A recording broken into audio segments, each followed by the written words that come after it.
Hello everyone, how y'all doing today? Round 2. I did this previously and I was muted. But today is Sunday Chill Day, where we go over what we did last week, what we plan on doing next week, and just get general feedback from y'all, as well as just seeing where the day takes us. Lately we've been on a Paleontology myth iceberg kick, so we're probably going to finish that up today, and people just keep on adding more and more dinosaurs to the dino blanket. So sit back and relax, get some drinks, some snacks, and I'll see y'all in a second.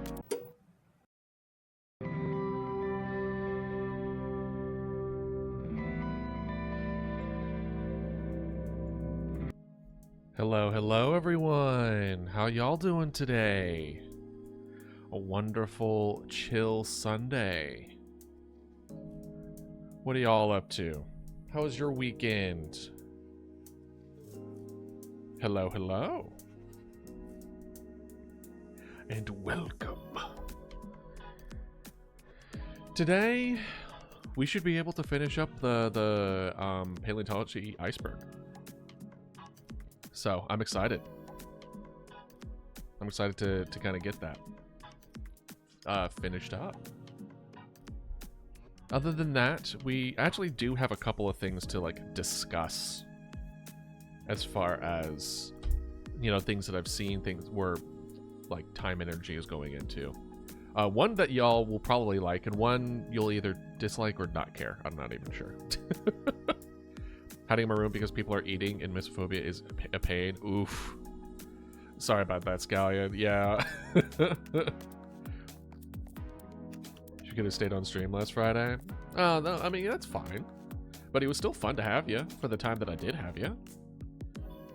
We talked about world building and shit. It was a good time. Good. Just don't push yourself too hard. I feel like every single time you do art, you hurt your wrist. So pace yourself.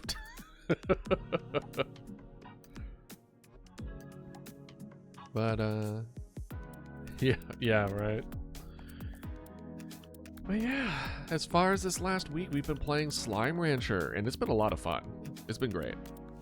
Have you ever played Half-Life 2? I have never played any of the Half-Life games. I know of them, obviously, but I never, played them. Were they PC?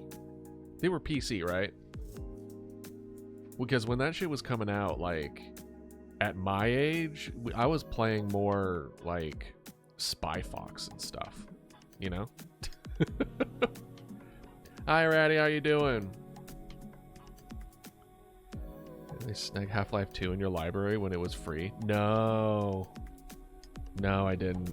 I did manage to snag, I snagged something. It was $5. Oh, BioShock Infinite was $5. I grabbed that. And then there was another one that I grabbed. Oh, I think it was Far Cry 5, if I remember correctly. That was also dirt cheap, so I also got that one. Didn't have any. Oh, you're good. Well, I'm glad you. I'm glad you saw. Yeah, I really like how she turned out. I'm gonna try, though. It's a lot more work making an animated one versus a still. But I'm gonna try to make more animated outfits in the future. It's just it adds so much more life to it. Sand traps may seem like hell, but it becomes super fun. Okay, well that's good to know.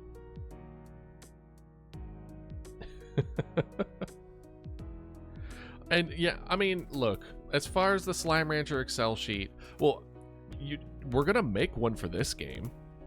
We're going to go through every combination of every possible combination of every slime, and we're gonna decide what is the best combinations. That looks good, right? Because they combine in different ways, and that's what that Excel sheet was about. Was how interesting is it, right? Because some of them clashed in a real negative way. Not negative way, but it didn't really add anything to it, so that's why they got lower scores compared to other ones. Need Mama Dodo in that Ranger outfit. JWE2. Which one's that one? Sand traps is a chapter. Oh, see, like my brain only went to like golf sand traps, and I was like, there probably is maybe like a desert with worms or something. Jurassic Park Evolution 2. Oh, yeah, the park ranger game, right? I played the shit out of that game. Granted, like since I stopped playing it, I don't think they've added like a few new dinos, but I don't know if they added like new like parks or stuff to it. It's great though. They added Megalodon. Ooh, well that's cool. Oh, I remember why I stopped. I stopped because the way I wanted to run the park, it was made it like nigh impossible to do.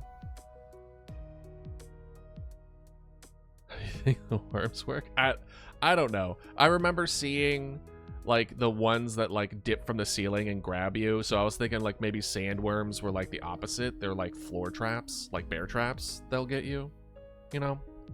But the way that I wanted to build a park in Jurassic World Evolution 2 is that, well, obviously, is that I wanted to make the dinosaurs roam free, and then the enclosures were the people in the park. Like, so they're able to see and go, etc., but the dinosaurs were free to roam. But it was not good. Like the way that the AI was made, they kept on like wandering further than they were supposed to be wandering. Some of them like starved to death. It was a whole thing. It was so bleh. So I was like, damn it, I wanted to make the park this way, so I lost interest. But I mean, it's a park. I love management games, and I love dinosaurs, so of course it's right up my alley. So when they make a third one, because they definitely will make a third one, we're gonna be playing that day. That's gonna be a day one play, definitely. You can turn off dinosaur hostility now. Well, that's good. Oh, that's what it was. They got territorial. They kept on getting territorial and fighting constantly with other species, and it was bleh. It was no. Or they like only ate certain plants, and then they just walked off far enough where they couldn't eat, and then they starved. To answer your question, Dark, I really like what you did with the server. I was, mostly I wanted the invitation just to check it out, to make sure everything was on the up and up, and like your rules and the way that you have everything set up. I like it. I think it's cool. I like what you guys are kind of like building off of it. So I think it's a neat little what's a good word for it? Spin-off is a good way of seeing it. Where you take certain aspects of the stream and kind of just make it your own. I think that's really cool. Like I like the lore that's being made. I like the kind of like push for it. Yeah, it's good. Important question. Overly organic creatures or overly mechanical creatures? I lean organic over mechanical, but both are cool. Would you ever recommend anything we should do to improve the server? Not really. At least none of right now. I'll definitely let you know if anything does come up. Like, you have rules, you have a carrot and a stick when it comes to the implementation of that. You have a place for people to interact with. You have a very obvious like direction of where the Discord, where you want the server to go. I think the only thing that I would say is it's definitely all right to be like, hey, this is the direction we're gonna go. This is what we're aiming for. Dodos all the way, and try to move in the direction to have as much of that as possible. But be careful to not overstep yourself, I think, is the only recommendation I have. Right? I think that would be the only thing. Overly mechanical creatures, really? I'm part of the infected swarm. Like, I love mechanical, but I love I don't know. It might be because of my biology background. It's more familiar. Mechanical to me, like if you've ever tried to see me draw machines, it's bad. It's horrible. I can't put it together. It's one of my weaknesses as far as my artistic like outlet. But I admire the ability to make like really interesting, cool machines. This is my I think it's horrible. I mean, like, but that's more practice, right? Let me sure if you people are inviting them. Is that a good strategy? You can. It definitely gives like a more official vibe to it, but know that means less people will be willing to do that, right? It kind of gives a less casual feel to it. So just understand at least that from that point of view. I'm just gonna be biased though. I'm a transhumanist. Being a transhumanist. What is a transhumanist? Invented, I'd start a rebellion. Oh man.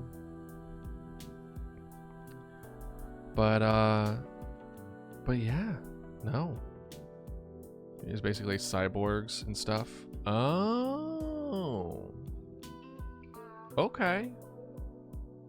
So it's about, so we're talking about like cyberpunk 20, like kind of aesthetic in a way. Mechanicus from Warhammer 40k. See, Warhammer is one of those things where I know I would be really, really interested in the lore of it all. And I've definitely have listened to some like horror Warhammer podcast stuff, but I've never truly done like a deep dive into Warhammer. It's definitely cool though. Like, you have my respect. But I also, like, in another life, I would have been 100% a Warhammer nerd, because like I had I forgot what game it was called, but it was like a fantasy where we had little figurines, but they were on a dial that you turn when they took damage, and it was like dungeon something. Like, that was a big part of my childhood, so that's like one step away from Warhammer. I have heard that the orcs are just really dumb. That is really funny. But yeah. No, today we actually do have some stuff to potentially go over. Last week we did Cyber Ranger for the first time. I think y'all have been loving that. You love I've gotten really good feedback as far as the new costume. The gameplay has been, you know, people have been showing up for that. So I think we're going to continue doing that for Tuesday and Friday. Probably 2 streams worth. We'll see. They're stupid, but their powers, anything they believe becomes true. That's really funny. That's pretty good. So there's going to be a potential additional stream on Saturday. So what's happening next weekend is, you've probably heard of this. PoE 2 is coming out next weekend. I'm not going to worry about it Friday because the servers are probably going to be crashed. PoE 2, for those that don't know, is kind of like Diablo. It's Path of Exile. So they are, it's a game where I didn't really grow up on those kind of games. I liked Diablo 4, but I fell off of that. I tried PoE, and it's notoriously not beginner friendly, and so I fell off of that. But my brother has been talking about it. My friends have been talking about it. I'm trying to play more relevant games. So it comes out Friday. I'm thinking potentially we'll have one Saturday. More than likely we'll have it also Sunday.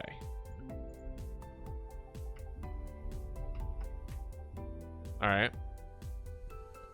But we won't bother trying to do it Friday, because Friday, more than likely, even if we plan for it, we're not going to get in. It'll just be us at a loading screen, just talking shit, which maybe is something that you want to do. I don't know. But I feel like y'all would rather watch Slime Rancher.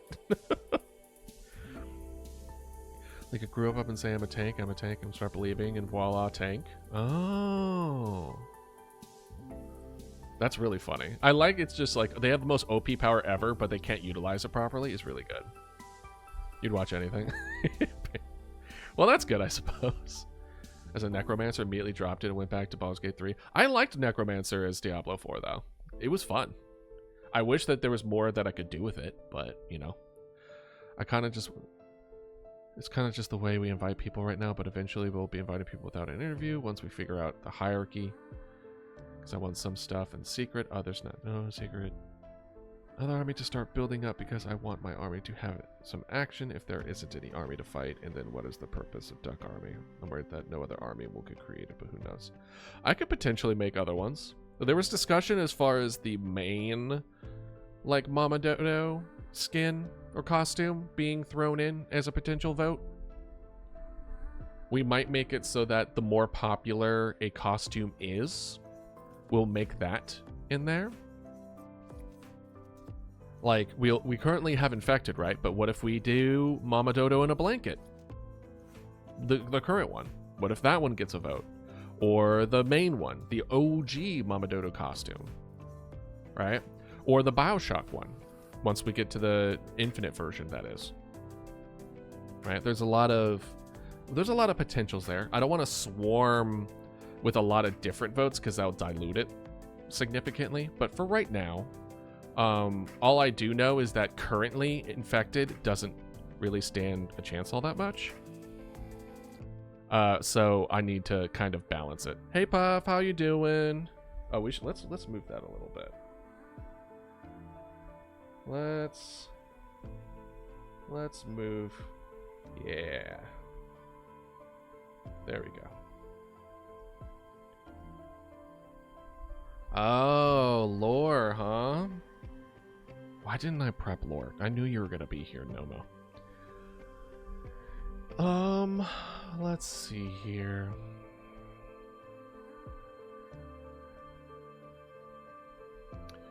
I don't know if correct me if I mentioned this previously, but one of Idealist's abilities is being able, or one of his main things that makes him a threat, is his ability to utilize the immaterial as material. So you can, that's kind of like, think of like an advanced crafter class in a way, where it's just like you have this crafter and then like a hyper specialization where now this crafter class is able to utilize things that you normally wouldn't have as a material, but as a material, right? So an example of this is that he's able to utilize like emotions and things of that nature. So you can imbue like in a sword with rage, so it actually has rage in it as a material that helped make it as it was. And rage in itself can allow has different specific properties, right? So you can think of it as, and I'll give this one as like a freebie. Rage is very similar to coal in the sense that it, as an energy source, it's really, really good, but it leaves soot, right? It contaminates. When it breaks down, it spreads, right? So it's a good fuel source, but you need to make sure you have proper ventilation, right? I heard infinite and thought it could be a fractal Dodo. Well, but yeah, no, that's the lore drop. He's able to utilize the immaterial as material, and that's one of the big reasons why he's a threat for gods specifically. Not so much the invaders from the war, but the gods specifically, because he can utilize faith. So he can basically turn a field of flowers into the faith of a god, and then that god would just stop existing, right? So he's very dangerous in that aspect. Yeah. Yeah. I'll also throw in this one. So idealist, for the most part, you'll notice that there's like two different groups of his strength. It is kind of like the natural progression of who he was before. That's kind of like the crafter. That's kind of like the utilizing of things, the modifying of things. That's who he was. And then you have and then you have like the Paleomancer side, which is almost like a power that was like sewn into him in the sense of becoming the idealist, right? So you'll notice that there'll be almost like two sometimes antagonistic powers in that aspect. Oh no, Mom. Get Mama Dodo an infinite craft? Maybe. I don't know how you add things into infinite craft, but I imagine if you manage to get Dodo and if you manage to get Death, I think it would be a really good combination to get Mama Dodo.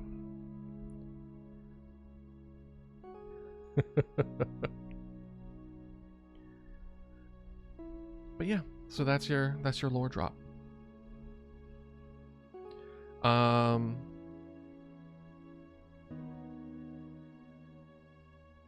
Trying to think. So Slime Rancher for the 2 streams for next week, a potential bonus string of PoE 2, and we're probably going to play PoE 2 on Sunday.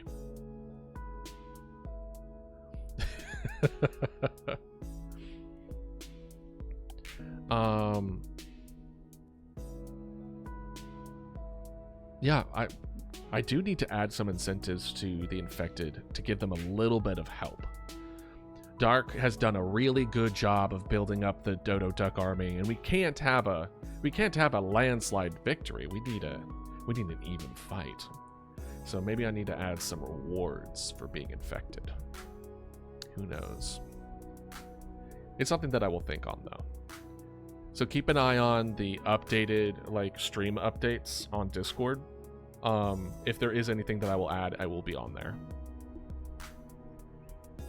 It's only one for now. Exactly. So, the other thing I wanted to discuss with y'all today. So, we have recently switched from a 5-day to a 3-day stream schedule, right? Which was supposed to give me more time. And then I've spent more time doing more art stuff and or editing. So, I still haven't been able to work on the damn project. So, I'm not cutting back stream anymore, but what I have felt is that with the 5 days a week, 4 hours a day, that felt like a good amount of time. It felt like a good amount of time. But now, I feel like we're not streaming enough. So here's what I'm proposing. What if we move from 4-hour streams to 6-hour streams? How do y'all feel about that? Because doing it less often but more in each day, because after 4 hours, especially with the Slime Rancher stuff, 4 hours doesn't feel like it's enough. It feels like I'm cutting things short. Getting burnt out. Well, it's only 6 hours 3 days a week, right? So it would be essentially back. I mean, I'd say something. Townsend, longer streams wouldn't affect me, so I shan't say anything. You like it more often? So Dark, you prefer if it was, we would kind of went back to a 5-day a week 4 hours versus a 3-day a week 6 hours. Yeah, it's just that if I'm spending a day streaming, he already knows. Same, streams always start at the beginning of school for me. Well, here's also the thing. If we did move it to 6 hours, what would y'all want it 2 hours earlier or 2 hours later? Would you want it to go from 2 to 8 or 12 to 6 EST? Earlier?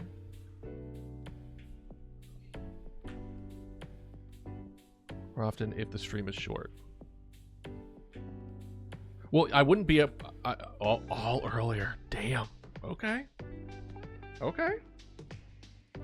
Hey Nate, how you doing? Been a hot minute. Yeah, y'all are all... You're all saying earlier. Okay. Okay, so if we made it long... If we made longer streams, you're saying earlier. Okay. Alright, I would have to actually get up. So, I guess it would be a good way of putting it. Well, let's do this. Let's do this right now. Let's do a vote. Now, this is under the assumption that I'm not going to get burned out. Okay? I'm not going to get burned out regardless of the decision. If I feel like I'm going to burned out, then of course I'm going to adjust accordingly. I refuse to get burned out again. I'm going to make a new poll. More often streams or longer streams? The walking whale? Hold on, I'm going to look that up in 1 second. More often, longer. Let's vote on it. Start poll. Boom. Alright. Alright, Ratty, let's take a look at this. Look at this creature.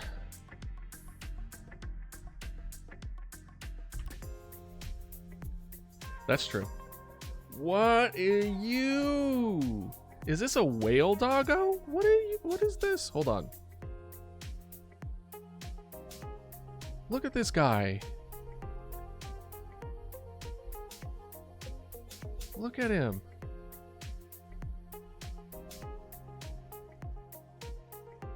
Like more often streams, but if I can't be there for them, wouldn't matter. Well, what times? If you could pick any time, Puff. I'm not saying I'm gonna go for it. I'm just saying, what would be the best time for you? Is it because I'm starting too late, or am I starting too early? Look at this. It looks like if you combined an otter with a dog.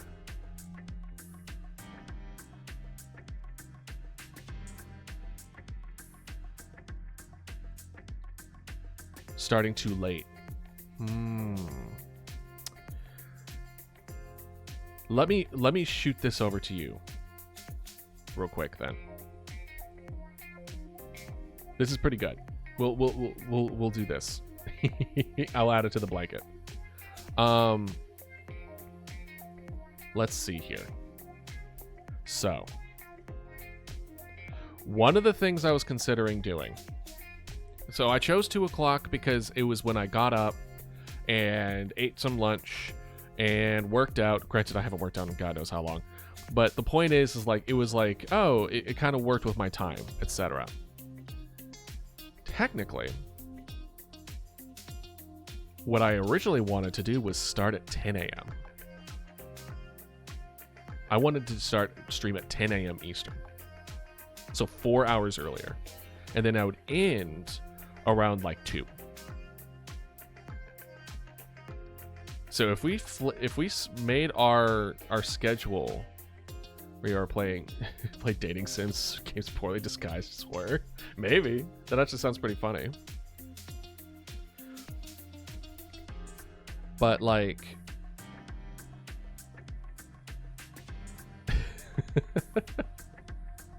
wait, the play dating sims poorly disguised as horror, isn't that just Doki Doki Literature Club? Yeah. Oh. Or are we gonna play like the Cthulhu, Like the Cthulhu world dating sim. You know what I'm talking about? You know what I'm saying? Because we could play some stuff like that. Is a horror game disguised as a dating sim? So you're talking about the other way around, where it's a dating sim poorly disguised. Wait. So give me an example then, so I can properly put it in my head. Is Pelagornis on the blanket? I don't think so. Let's see. Let's look, yeah? I will definitely be able to recognize it. So let's see. No, Pelagornis is not on the blanket. Seagull, but mean. Clown Jester? Not just because I'm rotted, but isn't the Cthulhu the one that Markiplier played? Yeah! Yeah, you are absolutely correct. This one has teeth, so I think it's even meaner. Okay, excellent. Feel free to go ahead and put it on the list. I still have, let's see here. What was it? It was Dimetrodon and Spinosaurus. I still have both of those. Pelagornis. Yeah. Hold on. Boop. Pelagornis. Yeah. Put it on the recommended games on the Discord.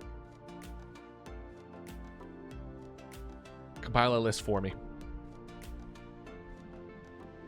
So look at that teeth, man. That's a mean seagull. Yeah. It's like, yeah, seagulls are already mean, but at least they don't got teeth. You know what I mean?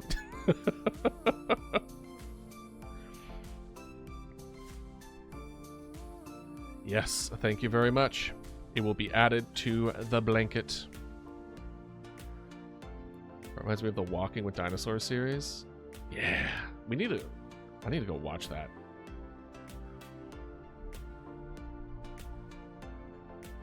I've watched, like, I think the first 2 episodes. I remember the Carnosaur, the Carno, doing its mating dance. And I remember watching the, Quetzalcoatlus one. Actually, next Still stream. Yeah, I certainly hope so, at least. You have the DVDs. Nice. For 2025. Yes! Yes! If there's a way for us to watch it on stream without us getting in trouble, I will consider it. But I think it's a big no-no. Would you like the ends of bread? I mean, it's not that bad as long as you flip it the other way around. If you make the end on the inside of a sandwich, you can barely tell. The next Delta chapters are coming out next year. Hell yeah. I still need to play all of that.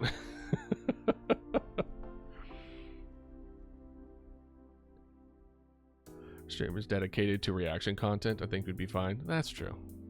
Yeah, I don't necessarily want to be known for specific reaction. Granted, you know, I certainly don't mind occasional, but it's definitely, I wouldn't want to build a brand on top of that, you know? That's a lot.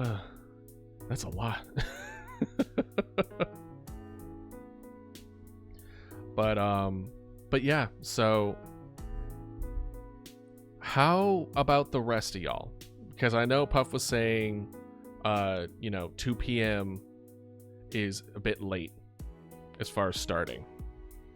Would y'all, if you could pick a perfect time to start for your schedules, not that I'm going to do it around it, but just general vibe check of when would be a good time. Because originally I thought of 10 a.m. like when I got out of bed, or maybe 11 a.m. So 3 or 4 hours earlier. But if you needed to join a cult, which one would you join by the name alone? 7 a.m. Which one? Let's see this one. It would be 2 EST. So 1 hour earlier?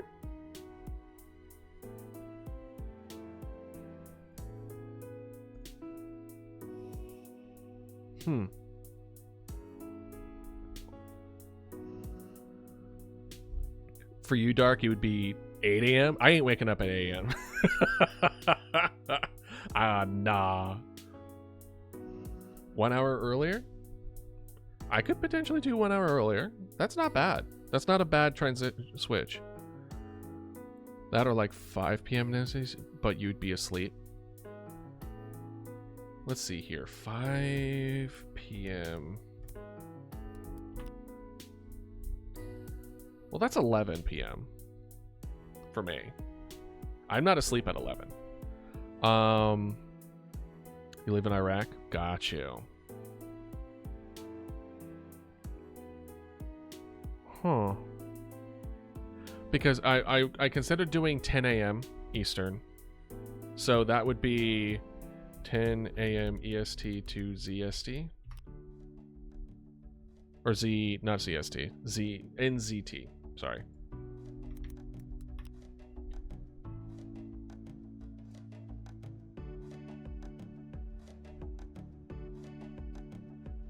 Why is this being...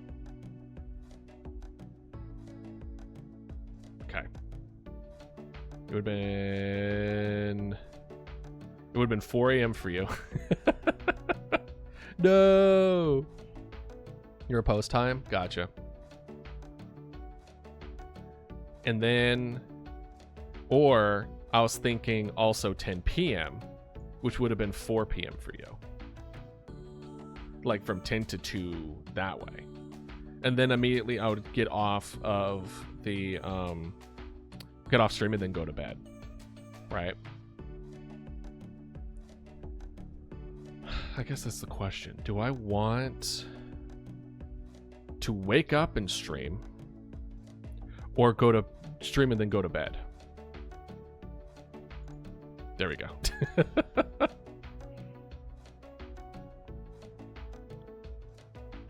Right? Because y'all have school and work and all that other kind of stuff. Stream in your sleep. For real, though.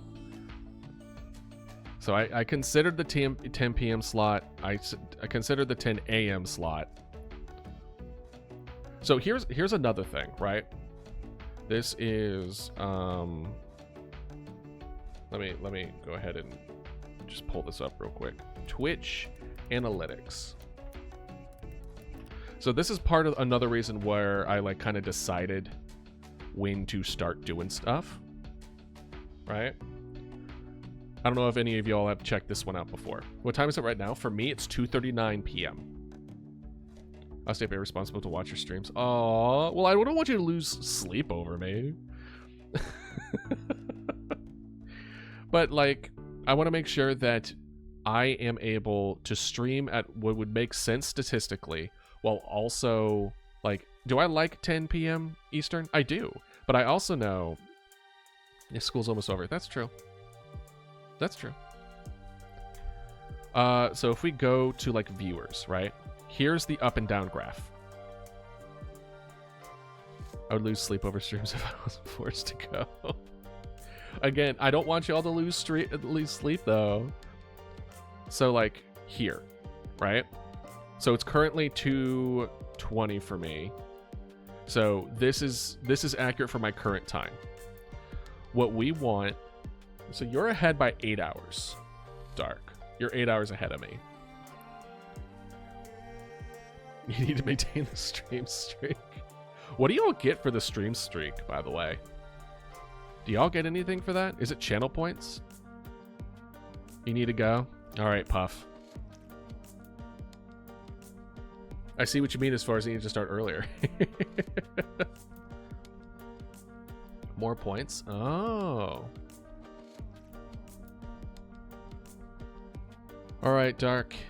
If you're also leaving, you also have a good one. But,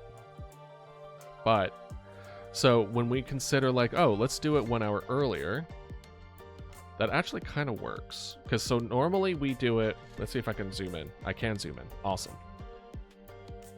So, the way this works is you want to be like as much as kind of like here. You want to be on the upswing. You don't want to be on the downswing. So if we did it earlier, if I did 10 a.m., it would have been here. And then it would go till 2, which would be right like here. So we would get right at the butter and jam is awful together. That's right. It's okay to have bad decisions, bad opinions. We still accept you.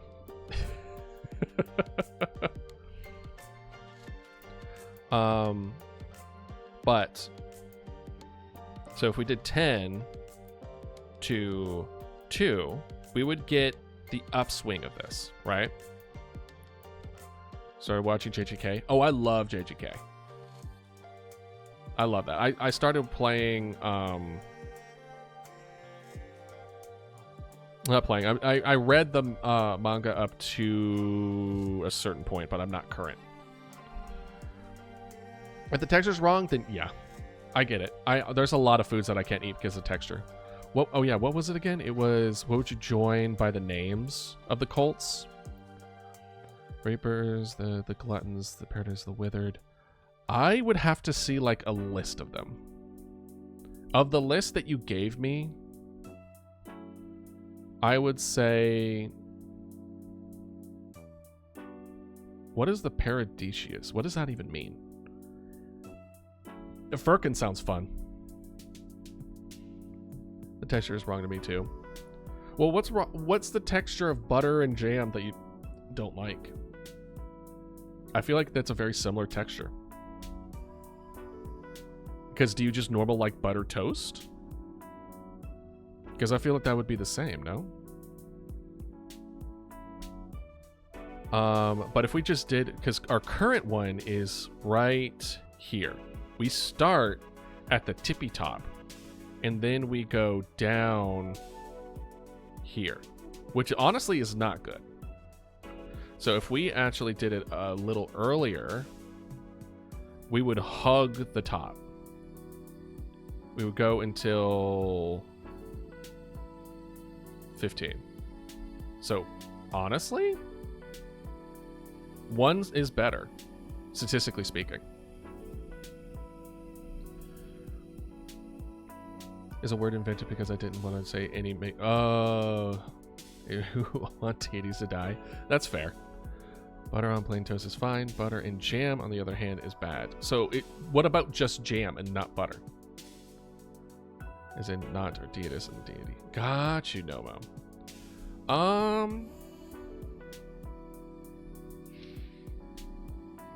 I don't know, man. I feel like I would join whatever cult was just be kind of like, we're just kind of minding our own business, living life in peace.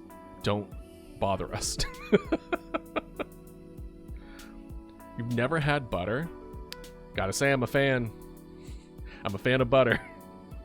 If they're separate, I will usually eat it, but the second it's not as mixed. Interesting. Well, as someone who has had both, I think they complement each other really well. It's unfortunate that you can't have it. No, have you had it with toast instead of bread? Like that, because that's a whole different texture. Or if you mix a third thing with the jam and the toast, like potato chips or like something crunchy, would that help alleviate the texture issue? How they act, you either join the Reapers or the Firkin. What is the Firkin? Do they be Firkin? It's so much worse. Oh my god. So it's the crunch that you don't like? What texture? What texture do you like? What appeals to you? Like for me, udon noodles have an amazing mouthfeel to me. Granted, I wouldn't put udon noodles on bread, but that's just an example. Like, because like one of my favorite things to eat when I was a kid was peanut butter and banana. Or what if you added peanut butter to the jelly and the butter? Would that be better? If it's a lot of butter, but you know, at that point you might as well just have a peanut butter jelly sandwich.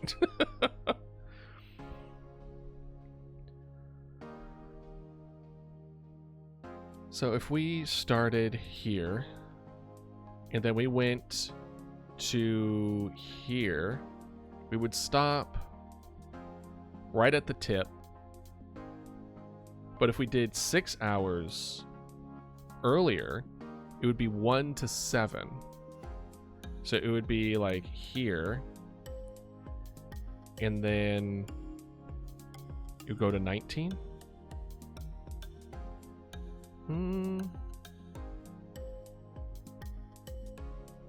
No, I like the 4 hours better.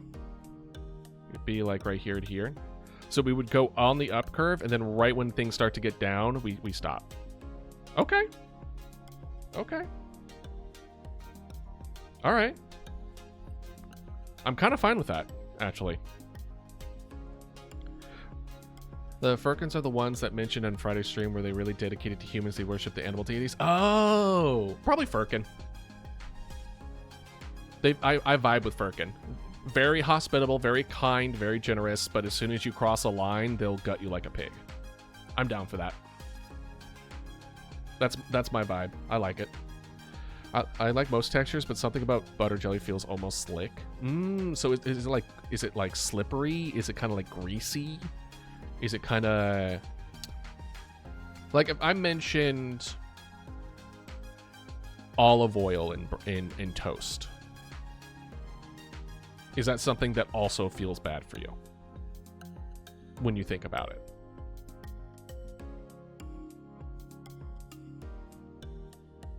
Because a lot of places really enjoy olive oil and butter on like bread.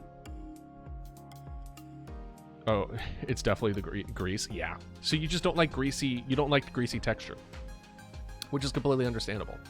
For me, it's mush. It's the soft textures that get me. So like beans, mushrooms, anything that's like really soft to bite into, except for like marshmallows. For whatever reasons, marshmallows don't cause it, but like it's like mush when you bite into it. I think my brain thinks it's rotten. Bacon doesn't have a greasy texture though, but you probably clean your hands and face a lot, don't you, when you eat bacon?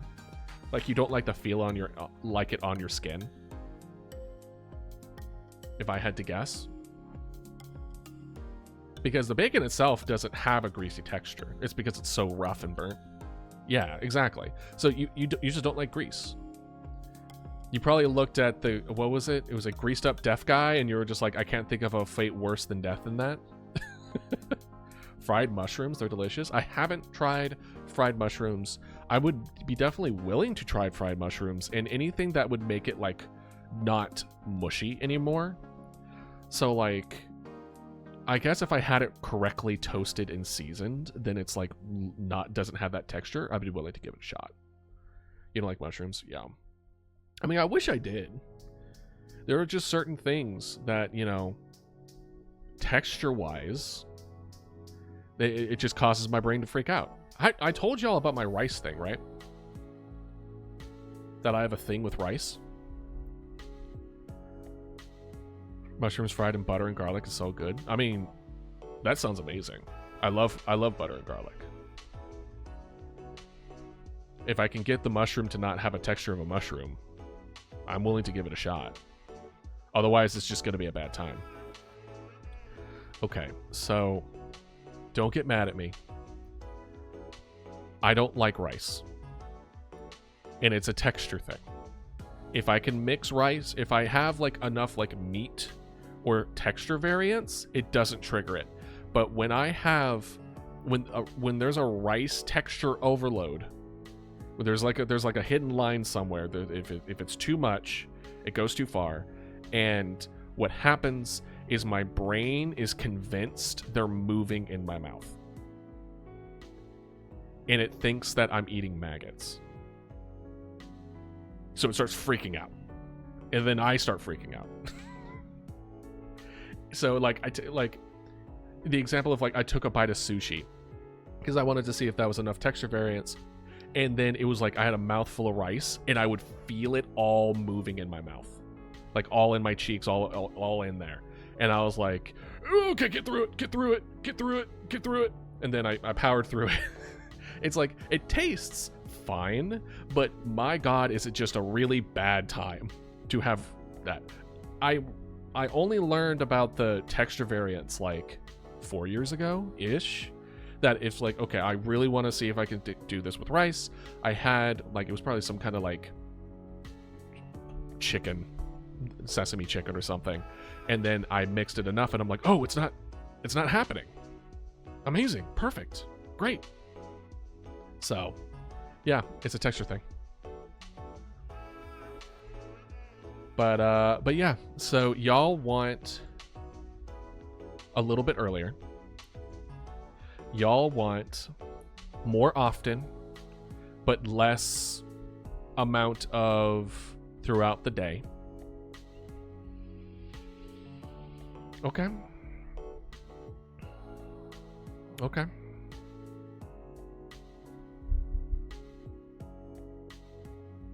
So then let me ask you this. Hey G, how you doing? Let me ask y'all this.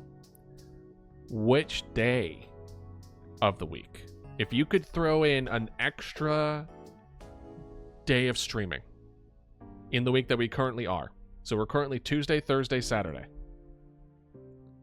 which day would you love to have another stream? While you think about that, I completely left my water somewhere. Where the fuck is my water? Seriously. Where'd it go?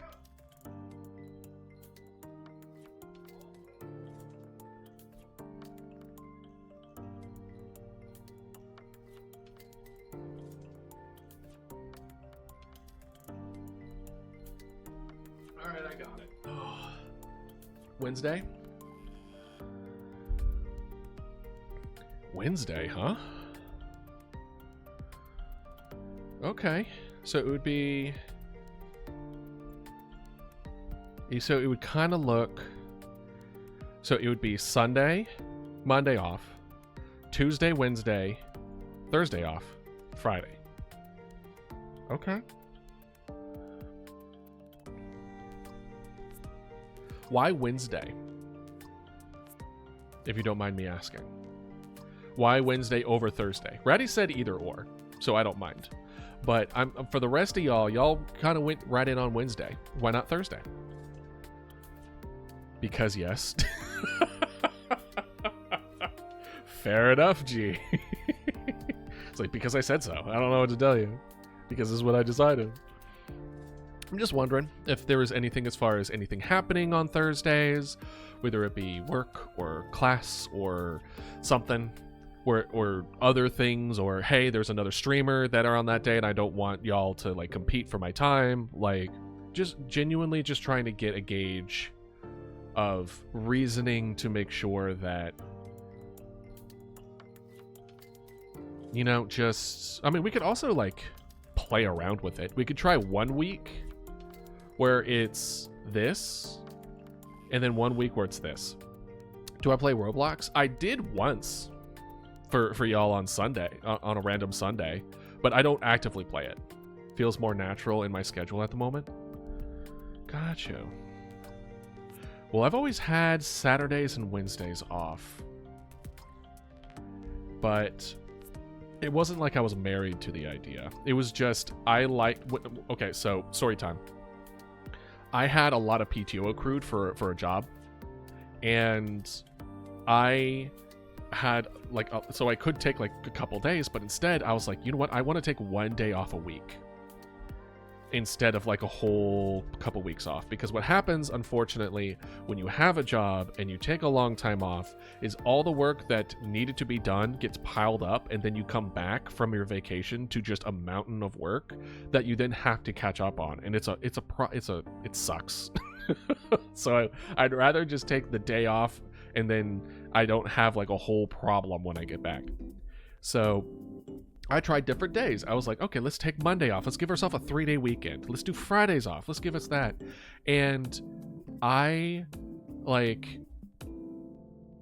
and the 3 days, look, the 3-day weekends, they're fun. They're fine. It's a good time. But all it did is that it made Thursdays feel like Fridays. That's all it did. And then Monday, kind of like the same deal. In fact, I would say Monday's even worse because Tuesdays became the new Monday. And then I was like, I'd rather have earlier Friday than a second Monday. You know what I mean? And so I took off Wednesday. And you know what happened? My Tuesday felt like a Friday. And my Friday felt like a Friday. And my Mondays felt like Thursdays. My Mondays disappeared and I got 2 Fridays. I love not having to work on a Wednesday. I loved it. But guess what? What we're doing as far as the streaming and all that other kind of stuff, I work every day. I don't have a weekend, really. The days, by the way, I don't know what y'all think I do on days I don't stream. I don't really have days off. If I'm not streaming, I'm editing or I'm working on stuff. Like, I'm doing stuff. I only take breaks, like days off when I really, really feel like I need to. Like, apparently Paleomancer's Dodo telling me to do right now. But, because of that, this Wednesday doesn't feel like a Wednesday anymore. It's not like Tuesdays feel like Fridays or anything. I still work this Wednesday. Every Wednesday and Saturday that I've been taking off. Saturday, maybe not as much. Damn right, Ratty. Like, I usually work through Wednesdays. For better and for worse. So, like, I'm not necessarily married to the idea as much anymore because I'm working, like, Monday, Thursday, and Saturday, I'm going to be working on stuff. Right? So, next week, let's give it a shot. Let's try it.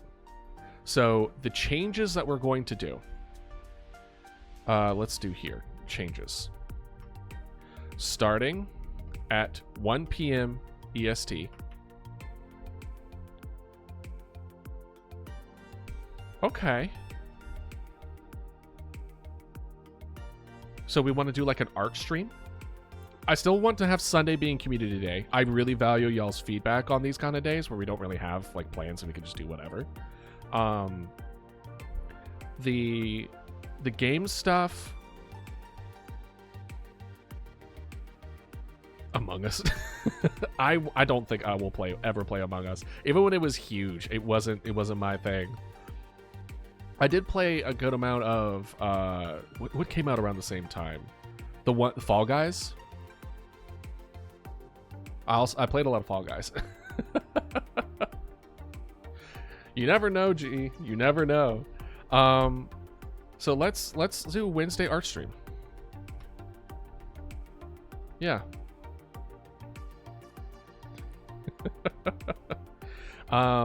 We'll do slime. It's not like me not updating the app. I mean, I recommend just updating it. Just get it over with. Like, they might be adding some decent features to it. You never know. Potential security, maybe. But having like 2 gaming streams. I miss our game dev streams, guys. I really do. But I really don't want to add 2 additional streams. I don't want to go full on 5 days a week. If we go back to that, then we'll do Monday, Tuesday, Thursday, Friday, Sunday again. And we'll just do that. So we'll start at 1 p.m. EST. We're going to try a Wednesday stream.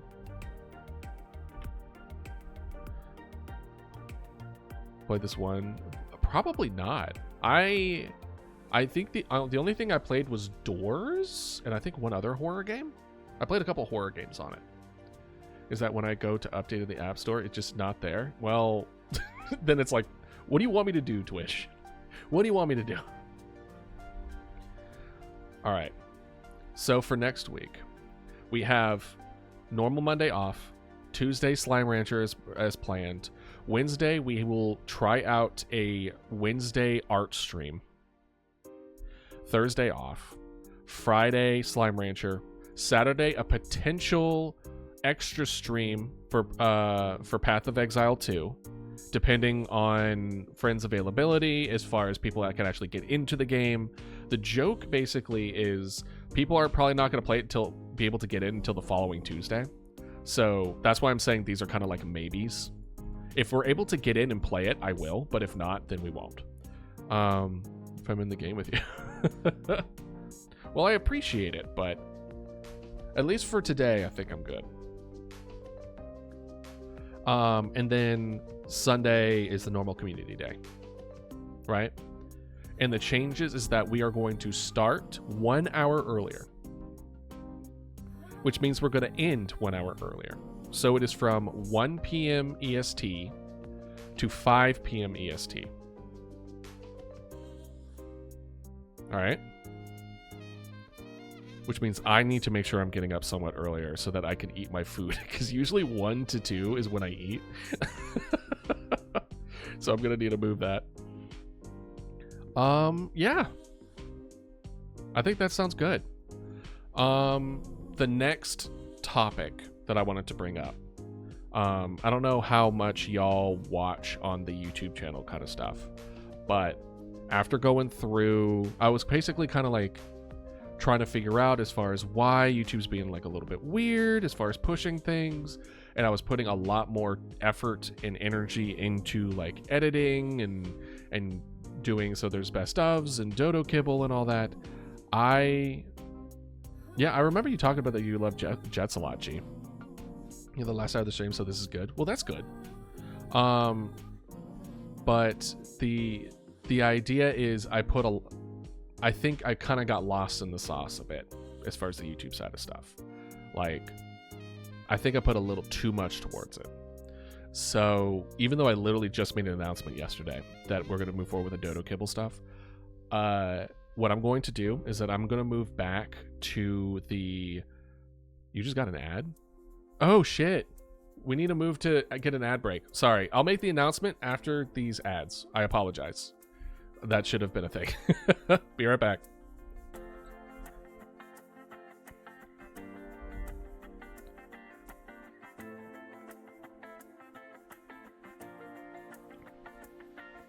Pre-rolls were on.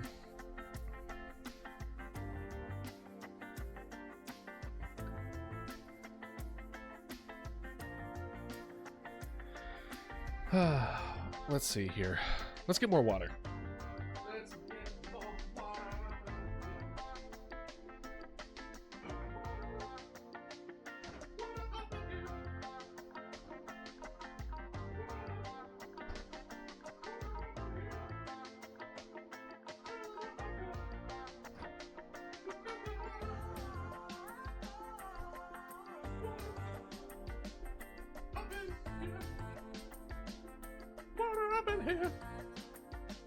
What's up? Oh, thank you. Especially going back with a 24-hour stream, when my mind wanders, I tend to just randomly sing. So, I'm glad you enjoy it. I just make shit up. I appreciate the compliment. Which reminds me, I need to... So I bought like new mics and new sound stuff because for the I have some extra special stuff I want to do for the lore video, right? And I still haven't set up yet. I still haven't set it up yet, dude. Oh man. But I'm excited. So I will make an announcement when I make the change, but there may be one of these days where you'll come to stream and I might sound different. I might sound exactly the same. I don't know. Probably throw the playlist onto Discord. I'm just procrastinating. Yeah, don't worry about it. Honestly, I was kind of kidding with the whole distant just rain with dinosaur noises behind it. But as soon as I said that, Scallion, I was like, that would be such a banger playlist. I love the sound of rain, and dinosaur noises are so cool. So that would actually be like a genuine thing that I would want to have in the background while I'm working on shit. So if you get to that, let me know. That's also super niche. So anyone who loves it or just gonna play it all the time, like me, I'm niche. Isn't that right, Mama Dodo? Y'all might not have gotten ads because the pre-roll might have already previously triggered it, but we should be good now. Okay. Put that in the game recommendations in the Discord. Michael Gelfie?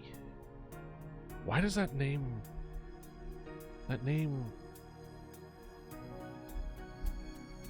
Wait, I think I know Michael Gelfie. Not personally, but I think I've heard of him before.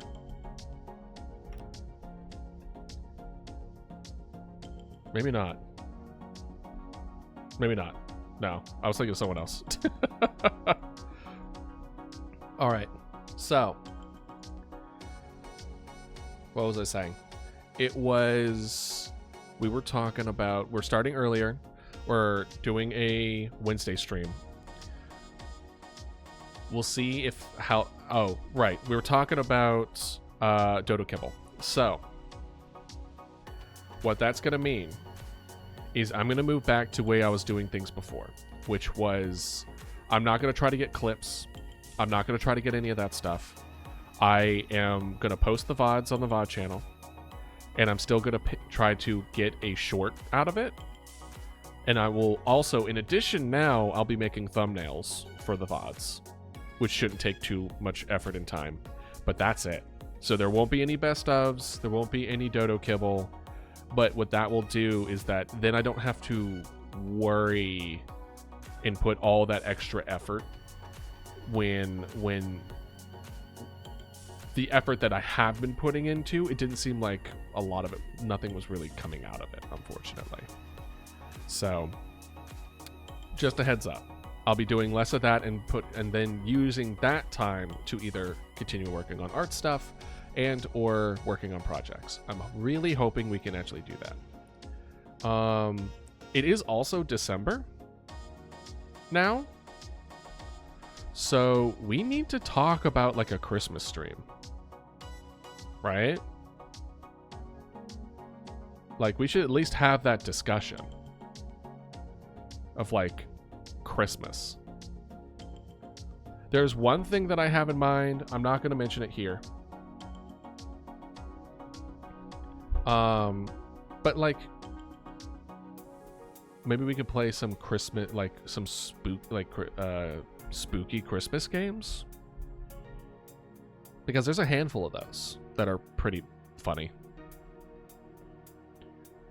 Ho ho ho. Maybe I could do a new sound alert for just like ho ho ho. Just be doing my best Santa impression, just to have a whole bunch of those on Christmas. I'll definitely do like a Mama Dodo special, Mama Dodo Santa thing. Yeah, exactly, Ratty. Exactly. Well, I was gonna do turkey for Thanksgiving, but I didn't prep things ahead of time enough to do that. Is there any other kind of winter celebrations that y'all would potentially want me to do, like Hanukkah? Mariah Carey, grab me by the throat. I promise not to let me put it this way. I'm not going to play any Christmas songs. I'm telling you that much right now. That would immediately get flagged on Halloween, first of all. Not Halloween. On YouTube, definitely. But I don't really know what my plans are for Christmas. I am not 100% sure I would be able to be like, oh, we're going to have a normal stream. We're definitely going to be streaming on Christmas, right? But I'm going to do my best to make it so that we are streaming on Christmas. Can't celebrate Christmas because my grandma and grandpa hate me and my mom doesn't have a lot of money. Well, that's one of the reasons why I want to make sure that I'm streaming for y'all on Christmas. For those that aren't able to celebrate for whatever reason, right? And then we can have some just, you know, I have some, you know, hot chocolate powder that I haven't broken into. I look up Ozzy Osbourne's Sitting Winter Wonderlands when you can. It's beautiful. All right, well, let's I'm gonna add that to my thing, to my notes. Save.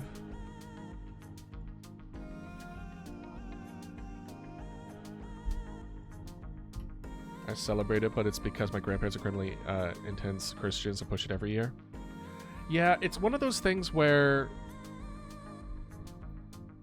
most likely what will happen is that I will spend time with, I'll like go with my brother, and then we'll go over to my mom's place and we'll open presents together. It'll probably be around like late morning.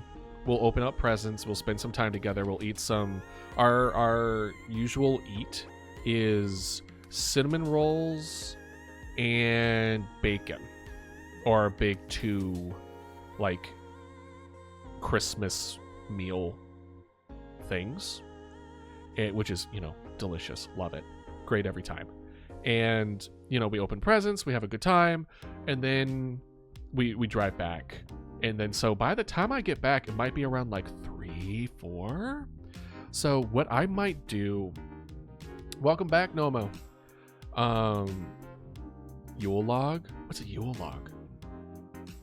So what I'm thinking for Christmas is, what if we do, when is Christmas again? I feel stupid asking that. But let me see. When is Christmas Day 2024? 26th or 25th? 25th. Okay. It's 25th. I'm not stupid. Shut up. We'll do Christmas stream on the 20th. That's the 18th, idealist. Haha, haha. Christmas stream the week before. So Christmas stream, I'm thinking it will be like 6 p.m. to like midnight. How does that sound for y'all? We'll have a late Christmas celebration. This is Eastern, by the way, because I'm not sure when I would be able to get back as far as in the afternoon. So I can't guarantee like the 1 p.m. But having like a 6-hour Christmas celebration where we're just kind of vibing and like playing either like some kind of Christmas themed horror games or just Christmas related stuff. 6 hours. I feel like that sounds pretty good. I don't think I'll make it like a huge thing like I did for October, but at the very least I'll have something set up for y'all. Since that ain't my Christmas. That's fine. You're welcome to partake in any way, shape, or form. Think long cinnamon roll, but it's chocolate and filled with cream. Oh, 48-hour stream, bruh. I barely managed the 24-hour one. What do you mean?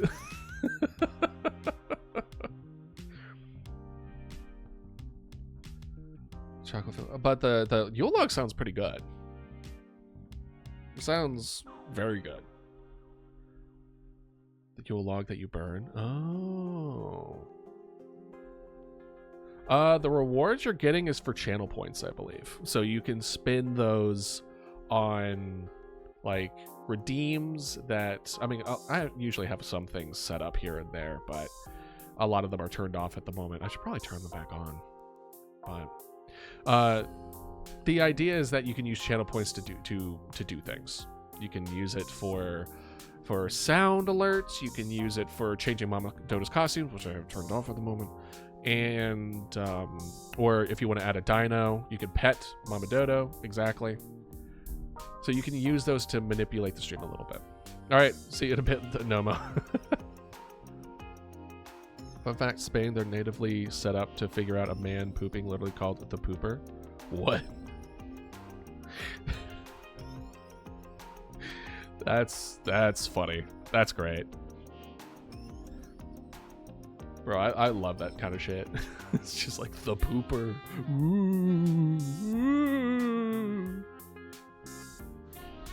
But yeah. So the long and short of it is next week is going to be a lot busier than normal just because we want to shove stuff into it. We're going to try out Tuesday stream. It's going to start 1 hour earlier, so be prepared for that. The live stream in the VODs and the videos, there's going to be less attention and energy put into that, so I could actually work on other things instead of saying I am and then get lost in the sauce. And then Christmas stream. You can talk in Russian? Oh, that's cool. Do your best to keep it in English, though, so for moderation purposes. Unfortunately, there was somebody who took advantage of the not speaking English thing early on and said like racial slurs and stuff. So because of that, none of y'all get to have fun. So blame them. Bro, I don't know. People are mean sometimes. Yeah, it's not. Yeah. They also said Mama Dodo was ugly. Can you believe that? Can you believe that shit?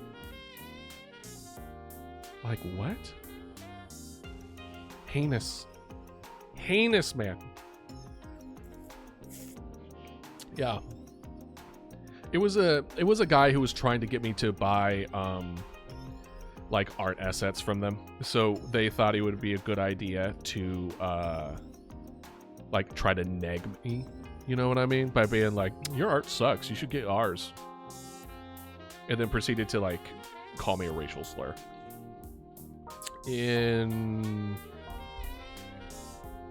I forget what language it was. It wasn't French. Indian? It might have been Indian. I feel like it was Indian. But yeah, no, it sucked. It was not. I treated myself that day. I thought I handled it well. It was actually on VOD, if I remember correctly. I forget which video it was. It's on VOD. Or maybe I cut it out. I don't remember. But I literally made a video from that in which I'm just like, I pretty much took it like it's just a lesson of like, hey, if people don't like your art, it's fine. It's not for them. This is just boneless Mama Dodo. Hey, first of all, Mama Dodo has bones. Look, see? Hold on. Look, see? There's some in there. Just a lot less. A lot less bones. Just some. Just the ribs to contain the core, and that's about it. What does Mama Dodo taste like? Mama Dodo... What would Mama Dodo taste like? What do you think she tastes like? If you were to take your best guess. Dirt?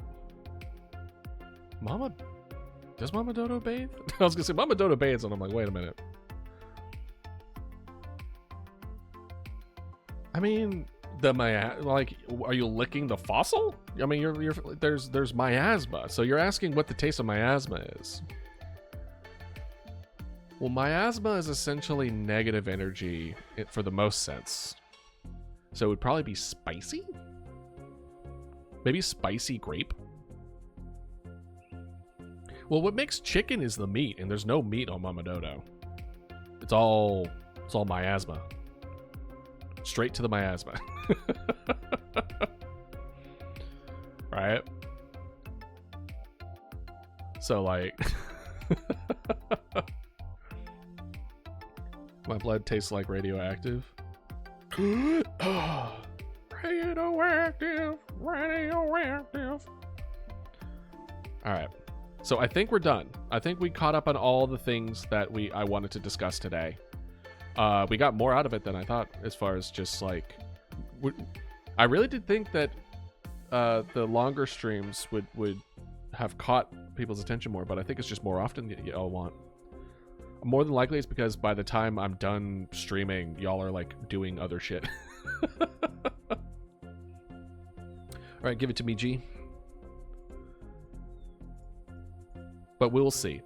If it ends up being that I need this time to like do other things, but as like Scallion, as you said, like if we're doing an art stream, I could work on art that would be used for stream stuff on this day, so I can use this as a catch-up day. Do an ad.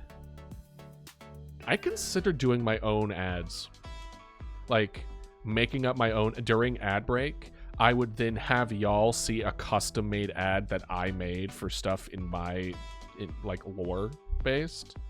I thought that would be pretty fun.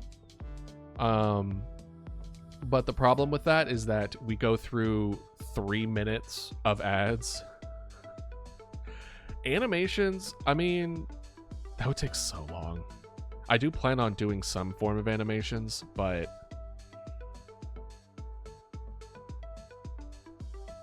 I feel like it would get repetitive for y'all, because the amount of time it would take to do one or a couple, by the time I get around to adding more to the stream, it would be like y'all would have seen the same ads like 20-30 times.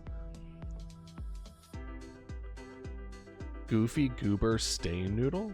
What is that? What even is that? Is it something that you made? Is it on Discord? Or am I Googling this?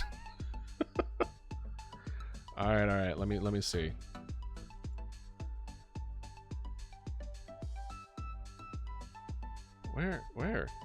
Where is it?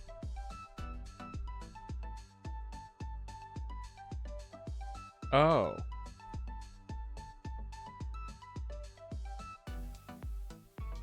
Hold on. You can't be talking about this guy, right? This guy? This is the Goofy Goober Stain Noodle?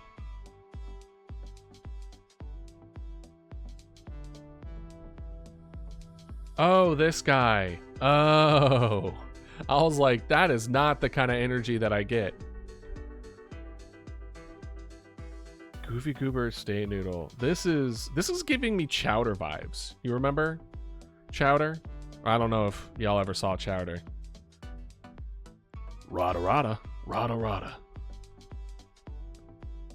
I like this. I like this goober.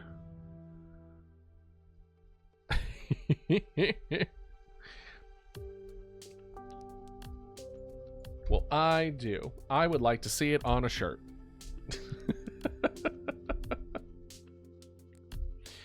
All right. So, the delay. Yeah, the delay.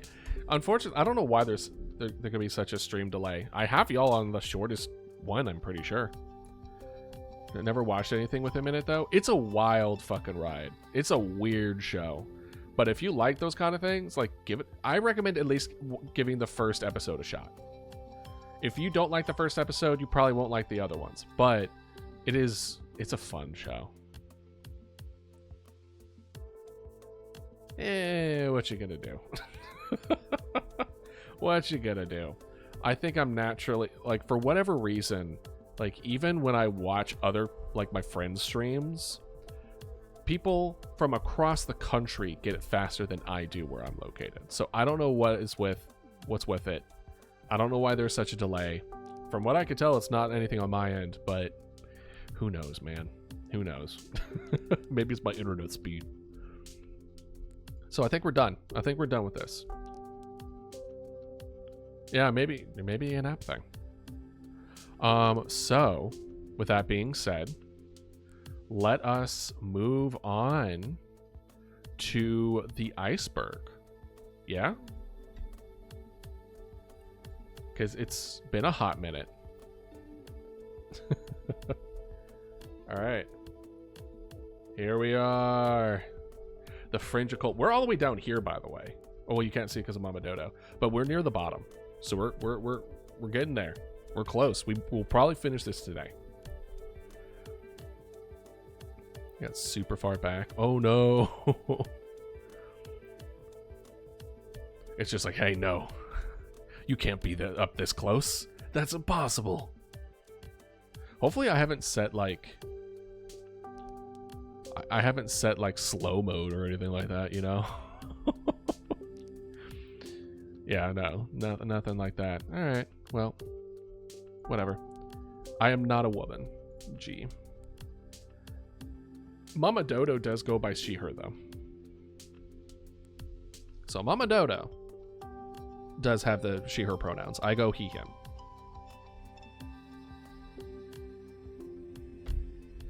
And the Sylvester goes by they, them. Because they're plural. Because they're a Hydra cat.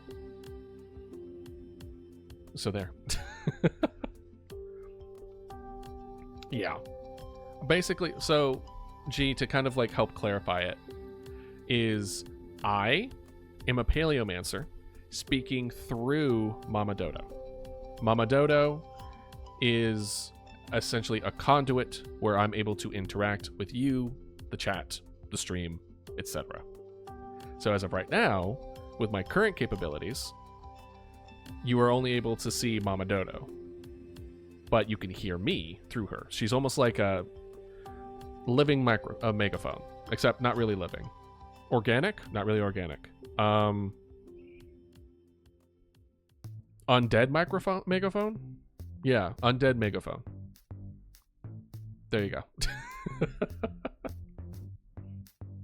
If you ever see Paleomancer's Dodo happen in the chat, that's a bot, but two, that's Mama Dodo.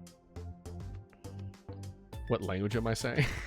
I guarantee it's English, but I apologize if it's complicated. Basically,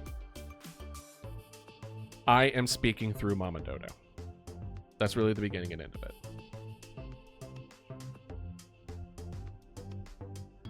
So,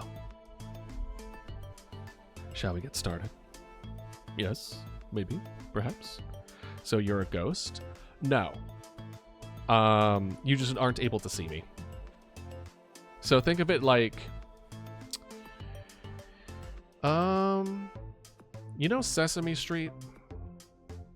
Where Kermit and all of them are puppets, but you don't see the hand or the person speaking? It's kind of like that. From your perspective, you only see the puppet. You only see Mama Dodo. But there is somebody behind the person, the puppet. I hate saying puppet because it really devalues Mama Dodo.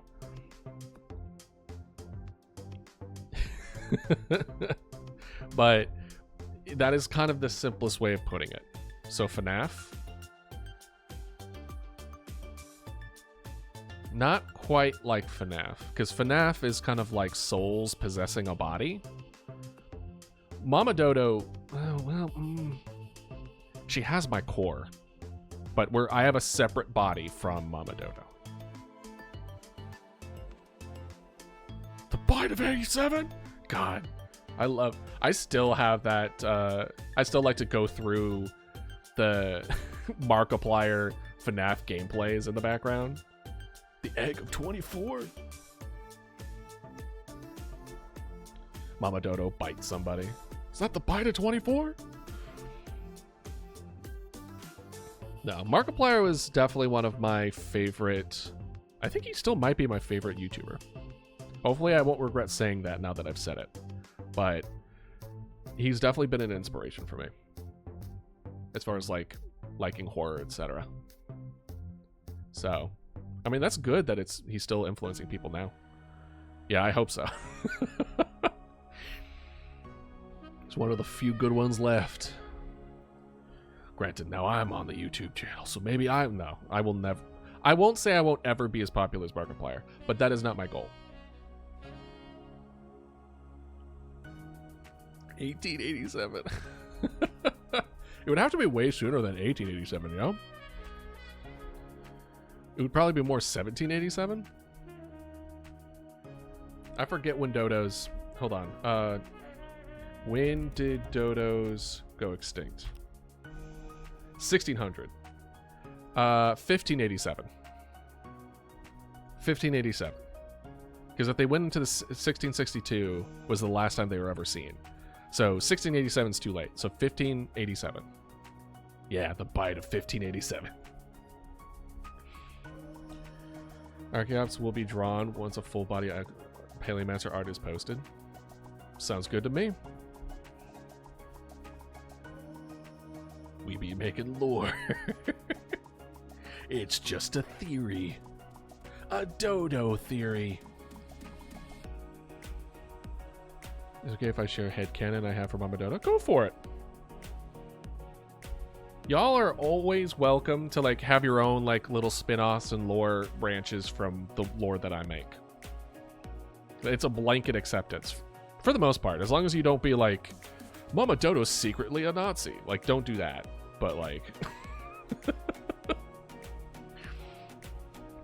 like you're more than welcome. Ratty's like, never mind. I miss MatPat too.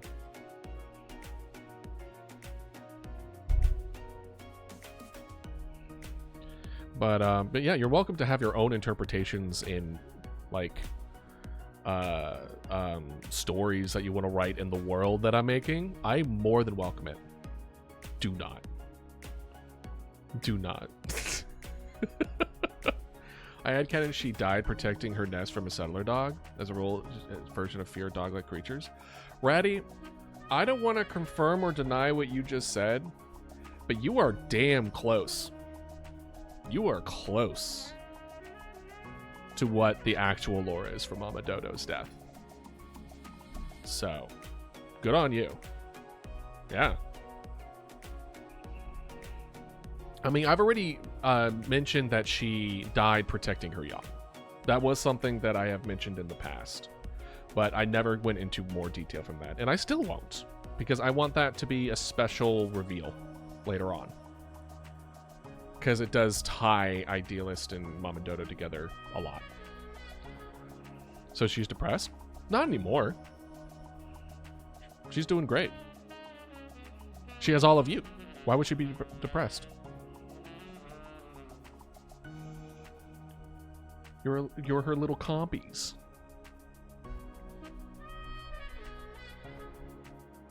Her little kids. Exactly. So she's more than happy. She has more children now than she ever had. So she's stoked. She's having a good time. She's not happy that I compared her to a puppet, but I didn't have any other better way to describe it, so she's gonna have to tell me that. Oh yeah, Found Family is amazing. Found Family is mwah, chef's kiss. All right, Ratty, what you thinking? Ooh, should I add Nothosaurus? Nothosaurus. Wow, good job, Idealist. Nothosaurus. Oh, kind of like a little plesiosaur, in a way? Is that a plesiosaur, doggo? It's kind of like, what is the little Spinosaurus? It's like Spinosaurus, but doggo. It was in Jurassic Park, Jurassic World 2, the game thing. You know what I'm talking about? Dimetrodon? No. It was actually in Jurassic Park World's Baryonyx. That's what it was. Baryonyx is kind of like a Spinosaurus doggo in a way, which is just another way of saying it's just a smaller Spinosaurus. But I like this guy. I like him. He's a water dog. He's a little plesiosaur dog. Oh, it is a Jurassic World. Oh. Ooh, I like this interpretation. Look at this. Look at those kind of like spots and everything. I love it when they do this. Which reminds me, I've been meaning to like put out more potential ways of utilizing the miasma.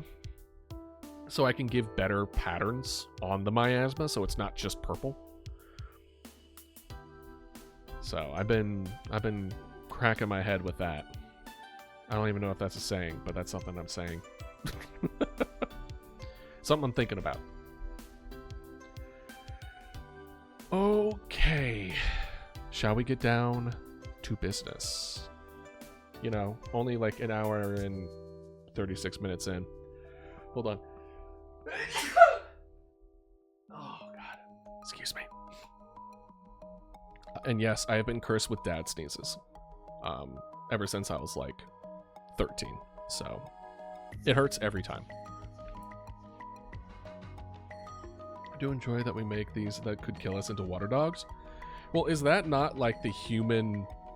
Listen, there's two particular things with human nature. Well, three things. Three things with human nature.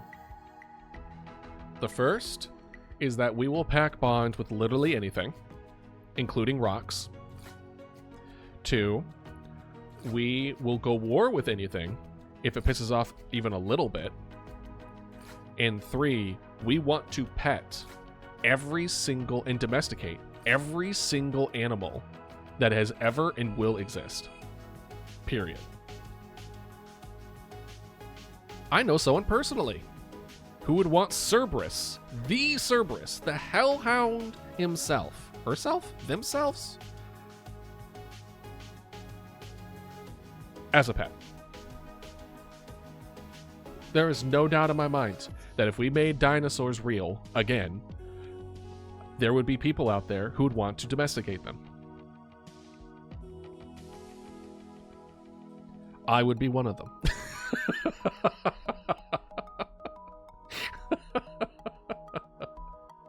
Yeah, I would. It would be me.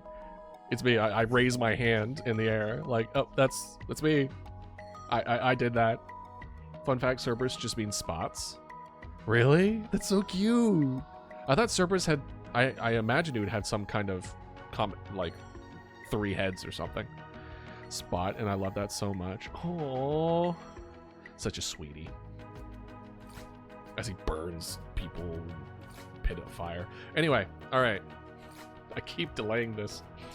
Declassified prehistoric remote viewing documents. In 1984, CIA performed several experiments to psychic means of remotely viewing deep past, notably one where the experimented viewer traveled to Mesozoic Mars and met the prehistoric Martians.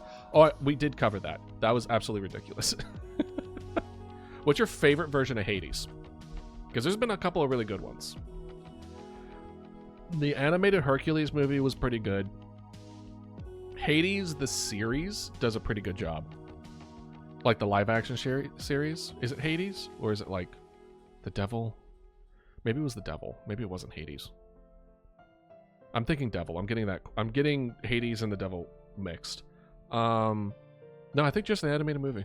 The Hercules animated movie might be my favorite version of Hades. Including Hades the game. Though I think they did a really good job. And once the second one gets a full release, we're playing the shit out of that. The one from game, yeah, literally thinking the same things, Gallion. The one from the game is good, but I still think the Hercules version is better. Just like sinister, but like snarky, sassy. A sassy Hades is pretty good. Actually, you know what? The Hades from Omnipresent Viewpoint manhwa is also a good one. But I think I just like Persephone, their version of Persephone best. Can you tell X-Star when he comes to call me? Sure. Yeah, I could do that. If I see him today. He hasn't been stopping by as much anymore. But if he stops by, I'll let him know.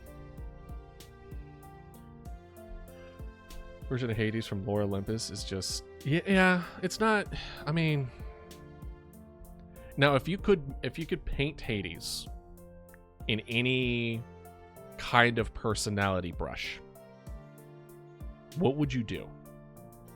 I would think if I were to try to make a character in the sense of like personality wise, I would paint him as kind of like a person who tries his best to do good, but in the end is completely surrounded by suffering, and it like got to him.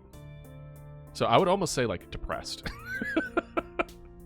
You know, but he's like an actual nice person, but he's just so sullen, almost to the extent of, you know, in My Hero Academia, that teacher who always wants to sleep with his, like, he has the blinds on his eyes, kind of like that, where he's just tired and fed up, but tries his best to do good. That's how that's how I think I would paint Hades as. Is maybe not be the most entertaining, but for me, that feels like the kind of personality that he would have. Just kind of fed up, but a good person deep down. But then again, it's been a while since I've looked at the myth, and maybe I'm just like way off. It's just like, no, he was a bit of a dick.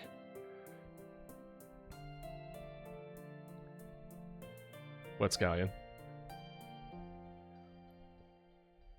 All right. I keep getting distracted. The actuarial problem of paleontology. I don't even know what that means. A statistical thought experiment that suggests that due to the high number of fossil species and reliance on an index fossils for dating, that even if the historical fact of evolution had not been taken place, there would still be countless of examples of apparent fossil sequences in evolutionary transition by sheer probability. This is a fringe position, arguing that statistical modeling as the cornerstone of true scientific practice, as opposed to Popperian falsifiability. Oh yeah, I remember reading this and not knowing I don't understand a single word that's in this paragraph. We'll finish reading it now because we have a fresh brain on it, but at the end of stream, I could not comprehend this. Superficially, it reads like an updated version of Thales' hypothesis, but does not actually contend that evolution did not take place, only that scientific pedagogy. If that was a D, it would be pedagogy. Sorry. And evidence selection necessary involves a degree of statistical risk. Renaissance painting? Oh. Yeah, no. I mean, as a personality. In the case, it's difficult to say where the true value of okay. I don't... Honestly, this is... I'm not smart enough for this. We're moving down. It's like, it's evolution, but it's not. And I'm like, ugh. I don't understand. Spinoferis is an accurate reconstruction. Spinoferis is a parodic reconstruction of Adrian Wimmer the Spinosaurus as a fully aquatic seal-like animal with a proboscis. Hold on, I gotta see this.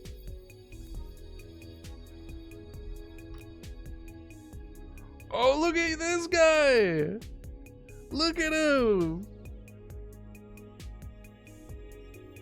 He's so fat.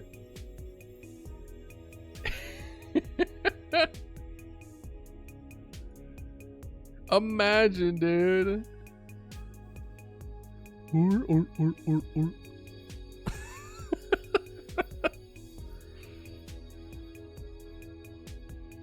I don't know, man. If I saw this and it was like, this is the Spinosaurus, I'd be like, what? What do you mean? Oh my gosh.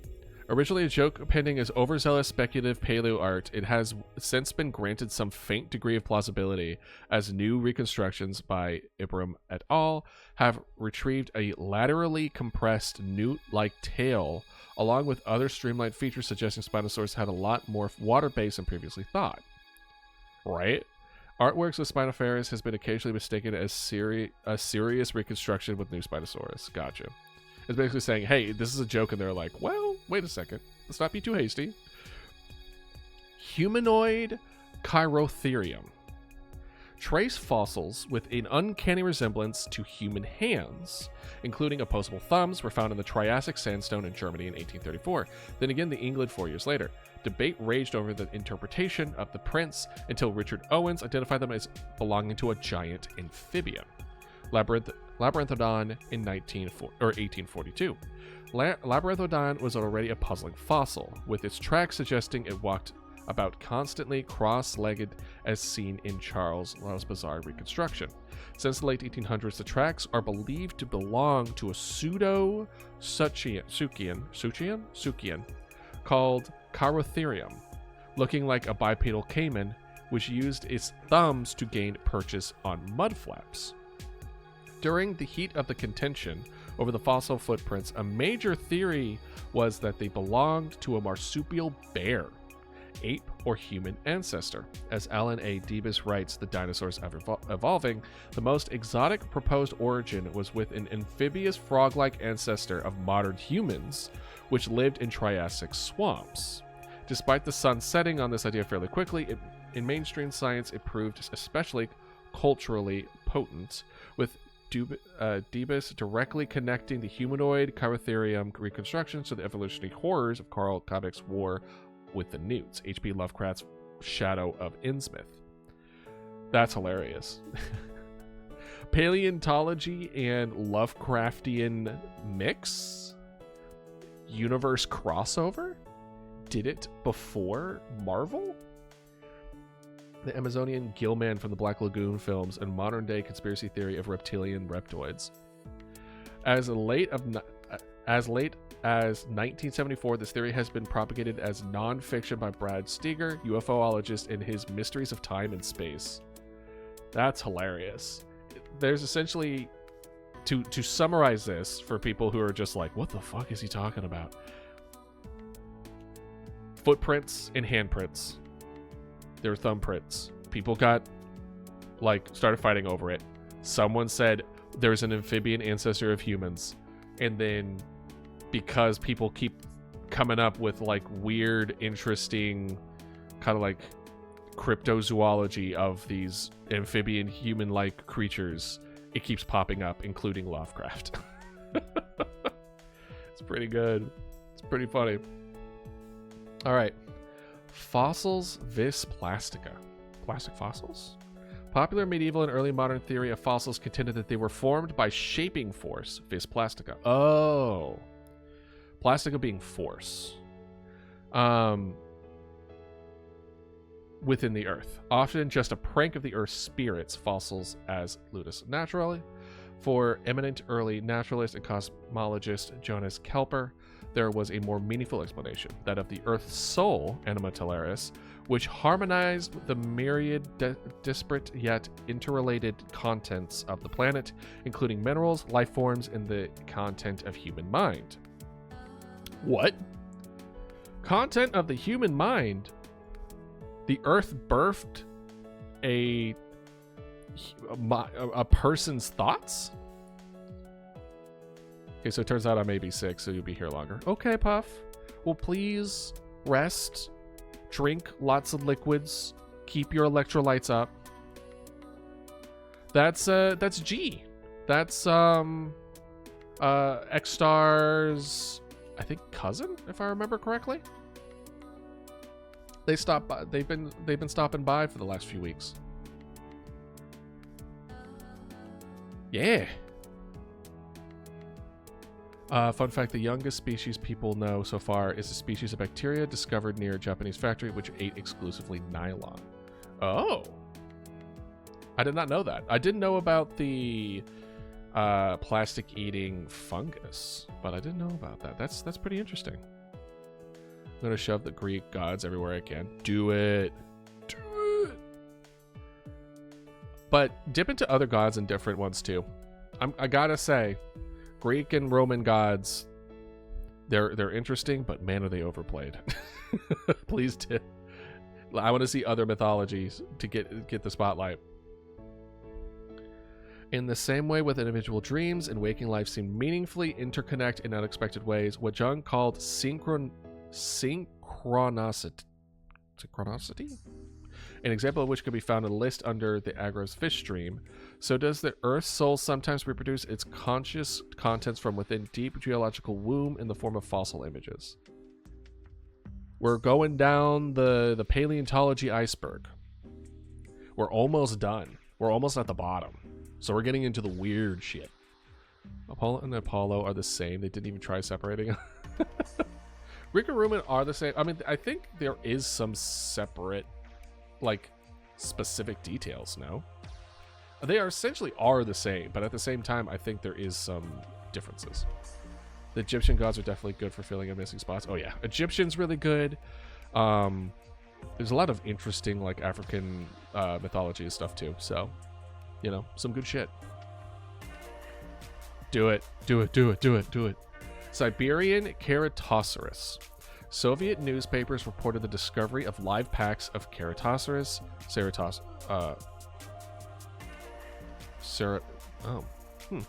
in Kamchatka. Kamchat, that's you, chat.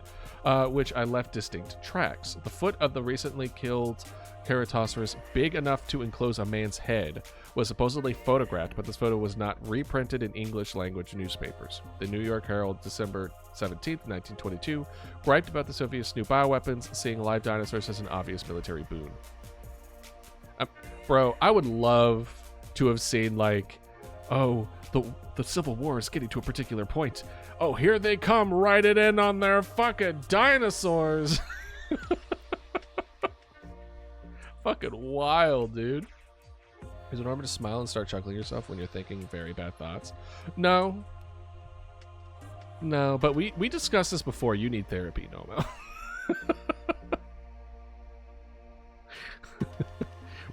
Listen, everyone should be going to therapy, including myself, but you also need therapy.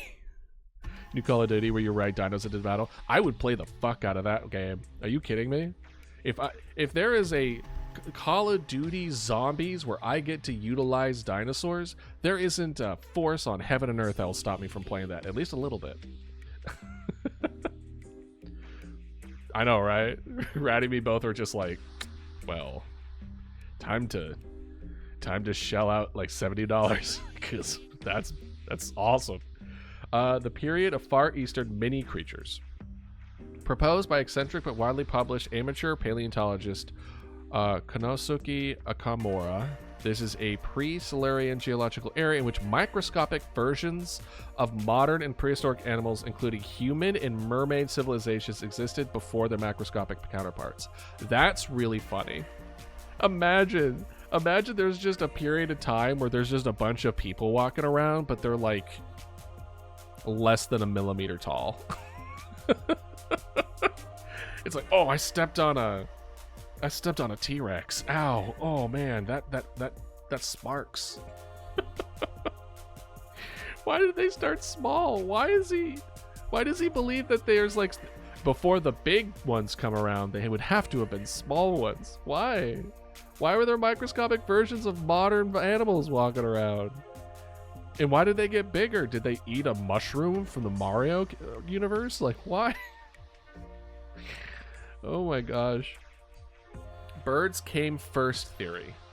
Gregory Paul theorized that some dinosaurs, such as Deinonychus, were descended from the Triassic period feathered bird dinosaur that was capable of flight. Paul identified Archaeopteryx as in a transitional form between these Triassic birds and Deinonychus.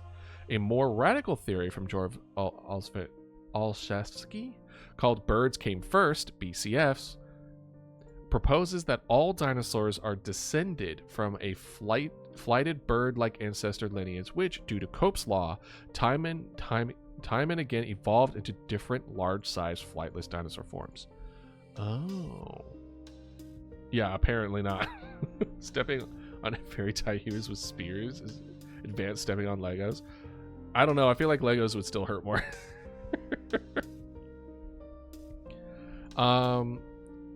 I would say that this is kind of amusing. So basically what this is saying is that Cope's law is similar to like carcinization, aka we all return to crab, where for whatever reason, just the natural progression of evolution likes specific kinds of body types, and crab being one of them is one of the examples of, and what this guy's arguing is like there isn't a direct ancestor to bird, like it's not like birds came from a specific dinosaur, but instead, because that's bird is the inevitable end to a lot of different evolutionary paths. Okay, it's a bit much. I think we would need more examples of things turning into birds besides just dinosaurs to really have any kind of weight to this. Goes ahead, carried a Meganeura to Cluster's last stand.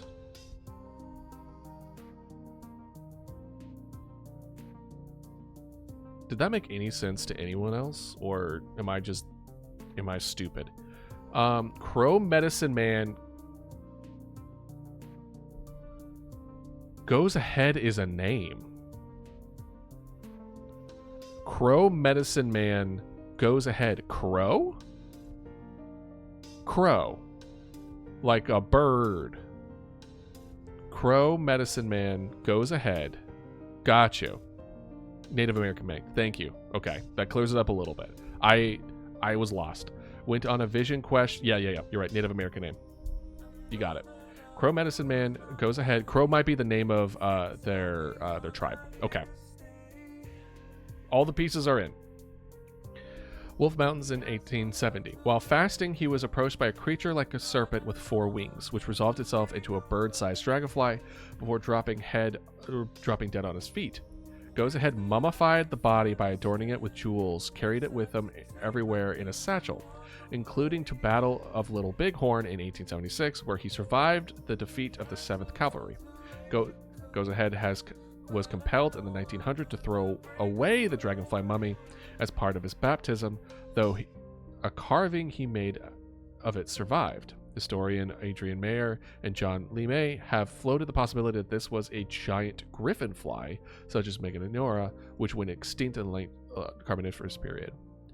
I think it's a bit much to say, oh, it was this extinct Carboniferous period dragonfly. It could have just been a big dragonfly, my guy. It doesn't have to have been linked there. Could have just been a giant. What he saw was a giant dragonfly. It didn't have to be prehistoric. It could have just been a bit, because the difference between the current dragonfly and the Carboniferous dragonfly is that it was big. They were just both really big. Dinosaur bones on the moon. Here we go. This is the good shit. This is what I want to hear. This is what I want to read. When we're down deep into the bare bones of the deep iceberg of paleontology, this is the shit that I want to read. Dinosaur bones on the moon. I don't mind big bugs, as long as they're not crawling on me. All right, Nomo, you have a good one. Thanks for joining us. I will, if you don't come back today, I'll see you Tuesday. Okay. An urban legend that bones were found on the lunar surface by NASA satellite or manned mission. The most common variant describes the bones of being an alien or giant humanoid. Other variants have been repeated in which the bones are clad in denim.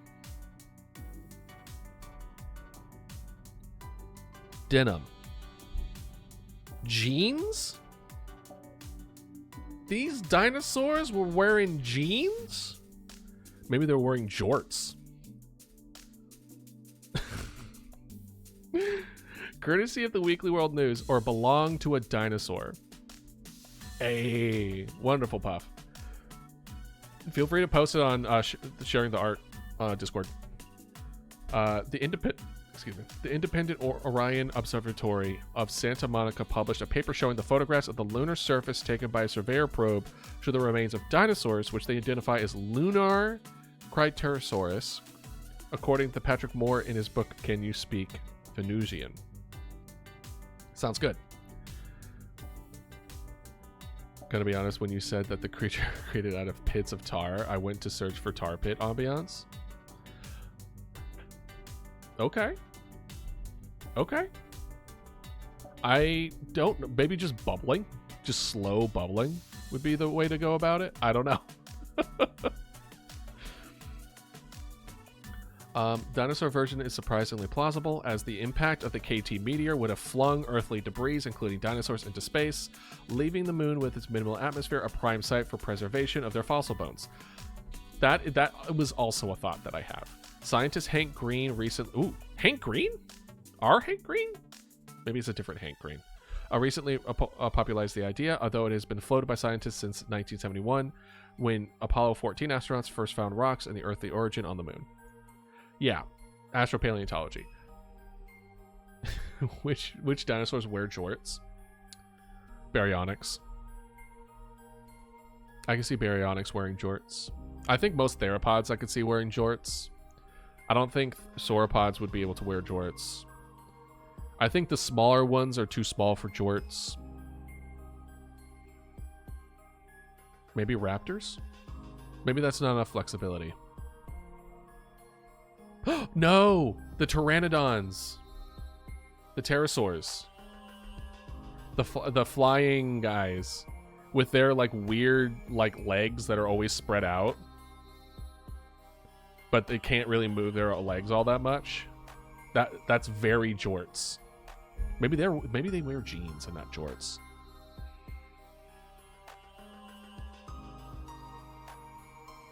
Now I kind of want to watch draw Baryonyx with jorts. I'm gonna go ahead and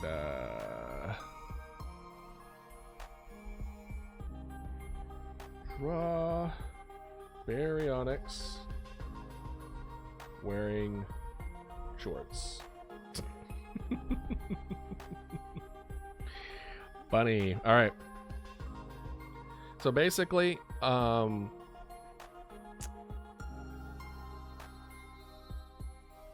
asteroid hit the Earth. A lot of the dead things that got caught in the impact got launched into space. Some of it definitely landed on the moon. It's not like it would have eroded, so it definitely would have been on the moon. So basically, dinosaur bones on the moon was a lot more plausible than I thought it was going to be. Hey, Starbeast, how you doing? We're getting near the bottom of the Paleontology mythology iceberg. Or not mythology. Tinfoil hat ideas. Initial bipedalism is the truly bizarre theory that all vertebrates are descended from a human-like ancestor with a bipedal posture that evolved directly from marine worms. It went from a worm to a human, and then from that human to all the other different vertebrates. How did fish come from that? I'm so confused. This humanoid creature was called the marine homunculus, which developed its human-like posture by floating upright just below the surface of the water. With a buoyant dome at the head and keeping it afloat, the body hanging underneath.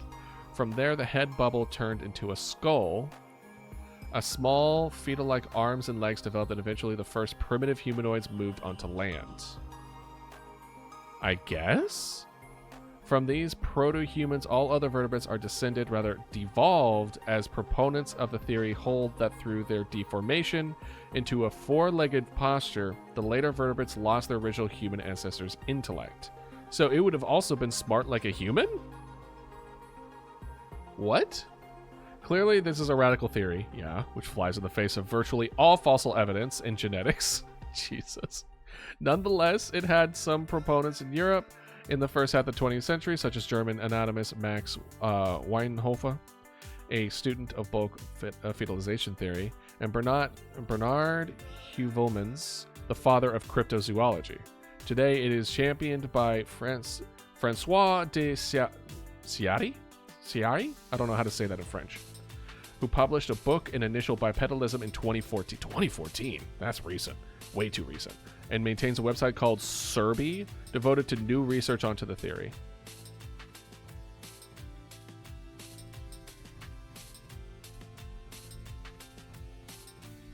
We're checking this out real quick. Serbi? There's Cerebi.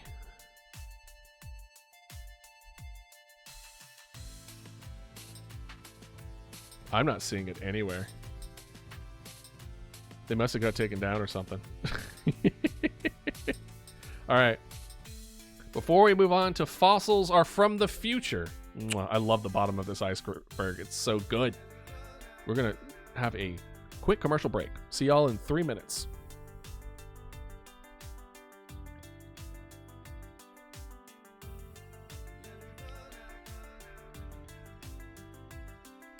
What would Mama Dodo's powers be as an SCP? Be right back. I'm gonna run to the restroom.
All right, I'm back.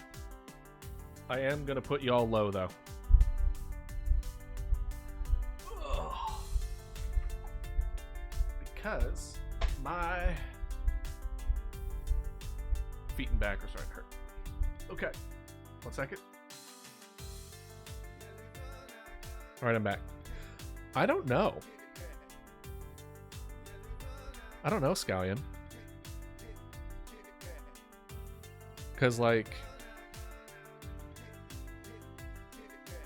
Spotify playlist is in Discord. All right, I'll check it out. I think you just broke it. Maybe. Is there anything that you may have? Well, I don't think it's anything. I don't know if it's anything on your end or not. I'm not sure. Is there anything on your profile that might, like, add people who are advertising may not want to target you for? I'll say if you have anything like, well, I don't think people, like, accounts can't have tags on them. I know there are streams that you need to have, if you have certain tags that they, like, ads won't be run on your thing. But I don't think I have any of those. Like political and stuff like that. Yeah, I don't know. You've always been a little, like, they keep on missing you for whatever reason. It's been a consistent thing for the most part. I guess not that it matters all that much, no?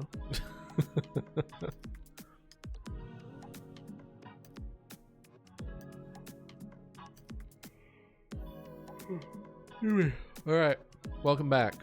Today, we're going to talk about fossils are from the future. Ooh, ooh. 2 theories under the same name, both from paranormal and conspiracy literature. Certainly, I don't have Twitch Turbo though. Maybe you would have a monthly bill if you did. Yeah, SCP Mama Dodo. What would you think Mama Dodo's ability be, Starbased? Like, what would be the reason for containment? What was causing Mama Dodo to need to be contained? The second is so the first theory is that OOP parts. I remember OOP parts are not evidence of ancient civilization or aliens, but time travelers exploring prehistoric Earth. Okay, so time travel. And second is based on the reverse chronology theories written by authors like Terence McKenna. The idea is that reality only seems to behave in sequential cause and effect ways because of the way humans experience time. The temporal bias is mistaken. In fact, time flows backwards towards the Big Bang, which is actually in the future. In this model, fossil animals are actually yet to evolve from their modern-day ancestors. Both ideas are elaborated in depth by science fiction author Brian Aldiss in the novel An Age. Interesting. Making an army of bones? That's kind of cool. This base is hell. Out of bones or fossils? Spawning an infinite amount of dodos. Yeah, it's just, as soon as you turn around, you turn back, there's just more Mama Dodos. Hey, bear, how you doing? Dodos out of human bones? Oh, damn. So is it kind of like, does she take their bones? Or do the bones become dodos in their body? I'm doing good. I'm doing good. We're learning about fossils being from the future. But I guess it's less to do, it's more to do with, like, apparently this is arguing that humans see time in reverse. In the Big Bang is the future. Thus, the past is the future and the future is the past. Which is confusing as hell. But sure, I guess. Mama Dodo, the crossover of a lifetime. I mean, I love SCP. If they make Mama Dodo at SCP, I'm fine with it. Like a chest burster. Yeah, right? It's like Mama Dodo's actually the xenomorph all along. That's funny. There's just an army of these dodos that make everyone else have dodos burst out of them as their bones become of the bone army. You don't want that? Allow Cronus to have time to go backward? Maybe, right? It was the SCP Mama Dodo. I mean, if you could think of a good SCP thing for it, go give it a shot. I was gonna say, there's so many more SCPs than 411. I think there are like 4,000 now, something like that. I haven't been able to read all of them, but I love the world of it, you know. All right, Von Hartmann. Not to alarm me, but there are bones inside you. Well, technically, you are your brain. There are bones outside of you right now. You're piloting a meat suit. You're encased in the bone. Technically. You're in the skull. And then everything else is outside of you. Yeah. So, have fun with that feeling.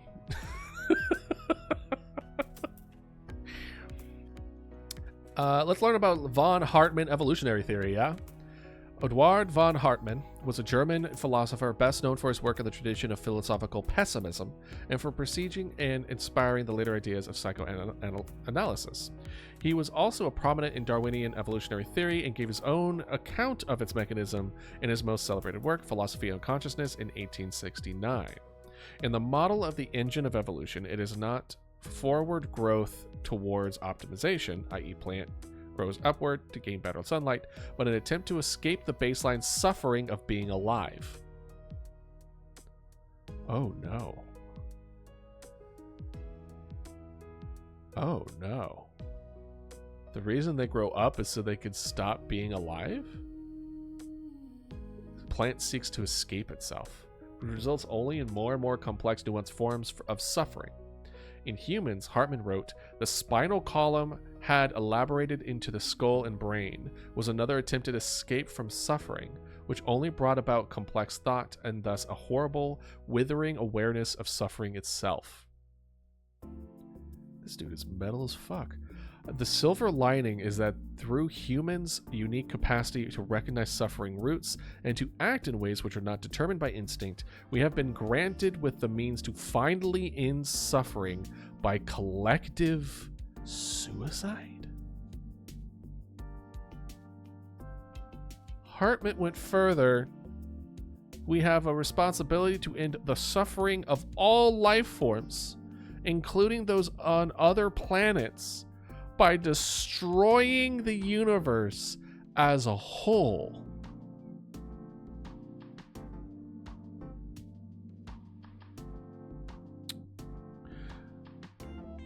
This man needs therapy. I'm with you, Ratty.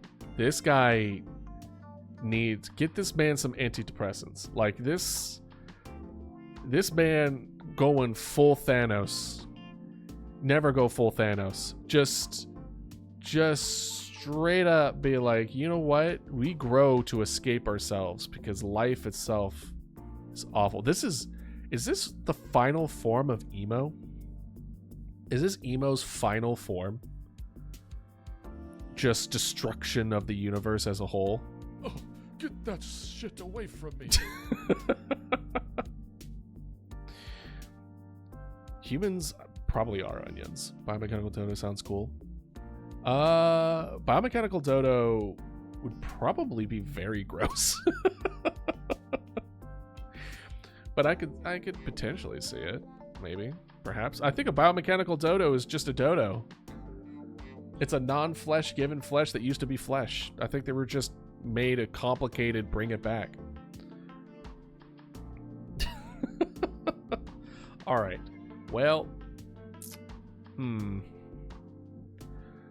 talking about Piltdown Man. Oh, this is a Piltdown Man.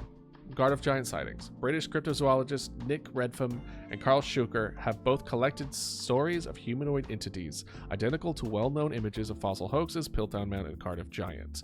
Redfern cites this as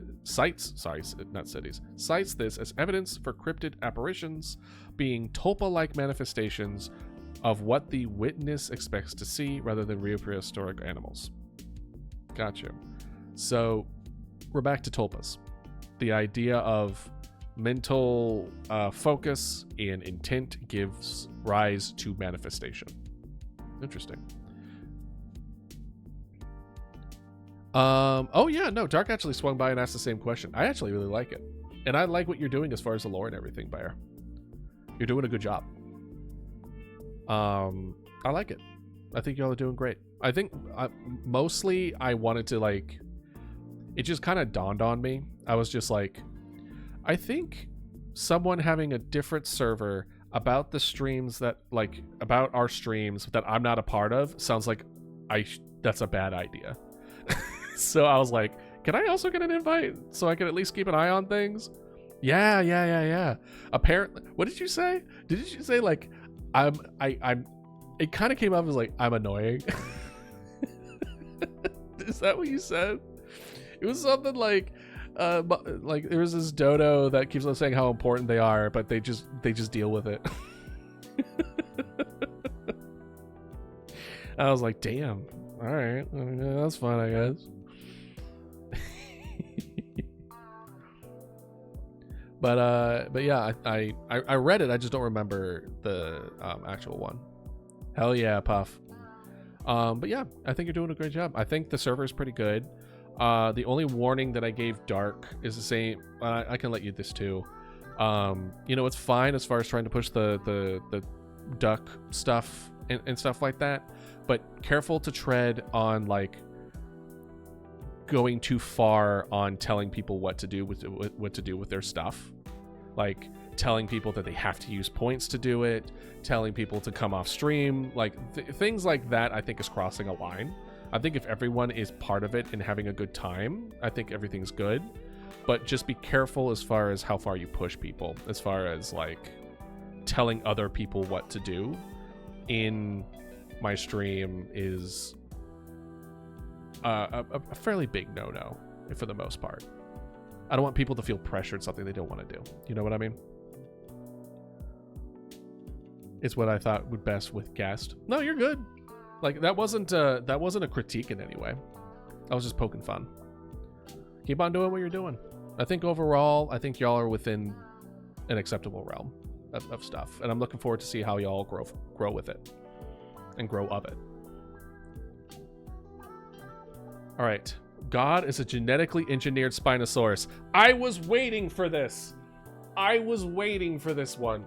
I am so excited to read this. Draconic Chronicler Paradigm. Draconic Chronicler was a prolific figure on message boards back in the day, notorious for promulgating an elaborate theory that dragons exist and have shaped all of human history and evolution. According to DC, these dragons are what worldwide religions texts refer to as the creator of God. Notably, YHWH, I don't know that one, of the Hebrew biblical texts. They are not the true gods, however, being more like demiurge or gatekeepers to their own creators, interdimensional aliens who genetically modified their Spinosaurus ancestors into godlike dragon forms as part of a transcendental master plan. As the remains of the old internet disappear, it's almost hard to remember how ubiquitous the character and his weird theories were. That is amazing. That is absolutely amazing. Good. Good, Bear. I'm glad. I'm glad you're happy. But my God, God being a Spinosaurus or it's that's not weird enough. God being a alien modified Spinosaurus turned dragon is what a god is. That is chef's kiss ridiculousness. I love that. This might be my favorite one. This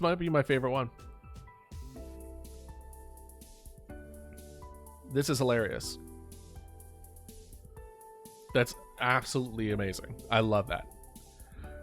Fossils are the Earth's slow attempts at photography? Man, we're just hitting banger after banger.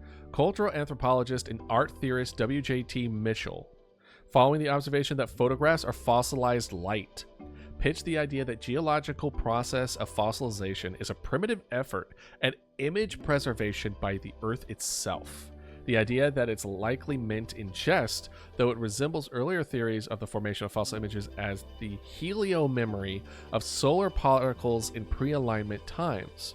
It was believed that the sun's rays remembered the forms of objects they touched and would imprint these on rocks and fossils. That's honestly kind of cool, but obviously false. That is really funny and really cool. Just imagine just being like, you just start digging through your yard and then there's just a rock of you just sitting on the toilet and being like, really? This is the picture that you took, Earth? This is what you decided was important? That's why they tell you to not sit on the toilet for too long. The Earth will take a picture and just be in the ground. Thousands of years, million years in the future, they just see all these people just like on the toilet, just in the ground, being like, my God, this must have been where they all pooped at the same time.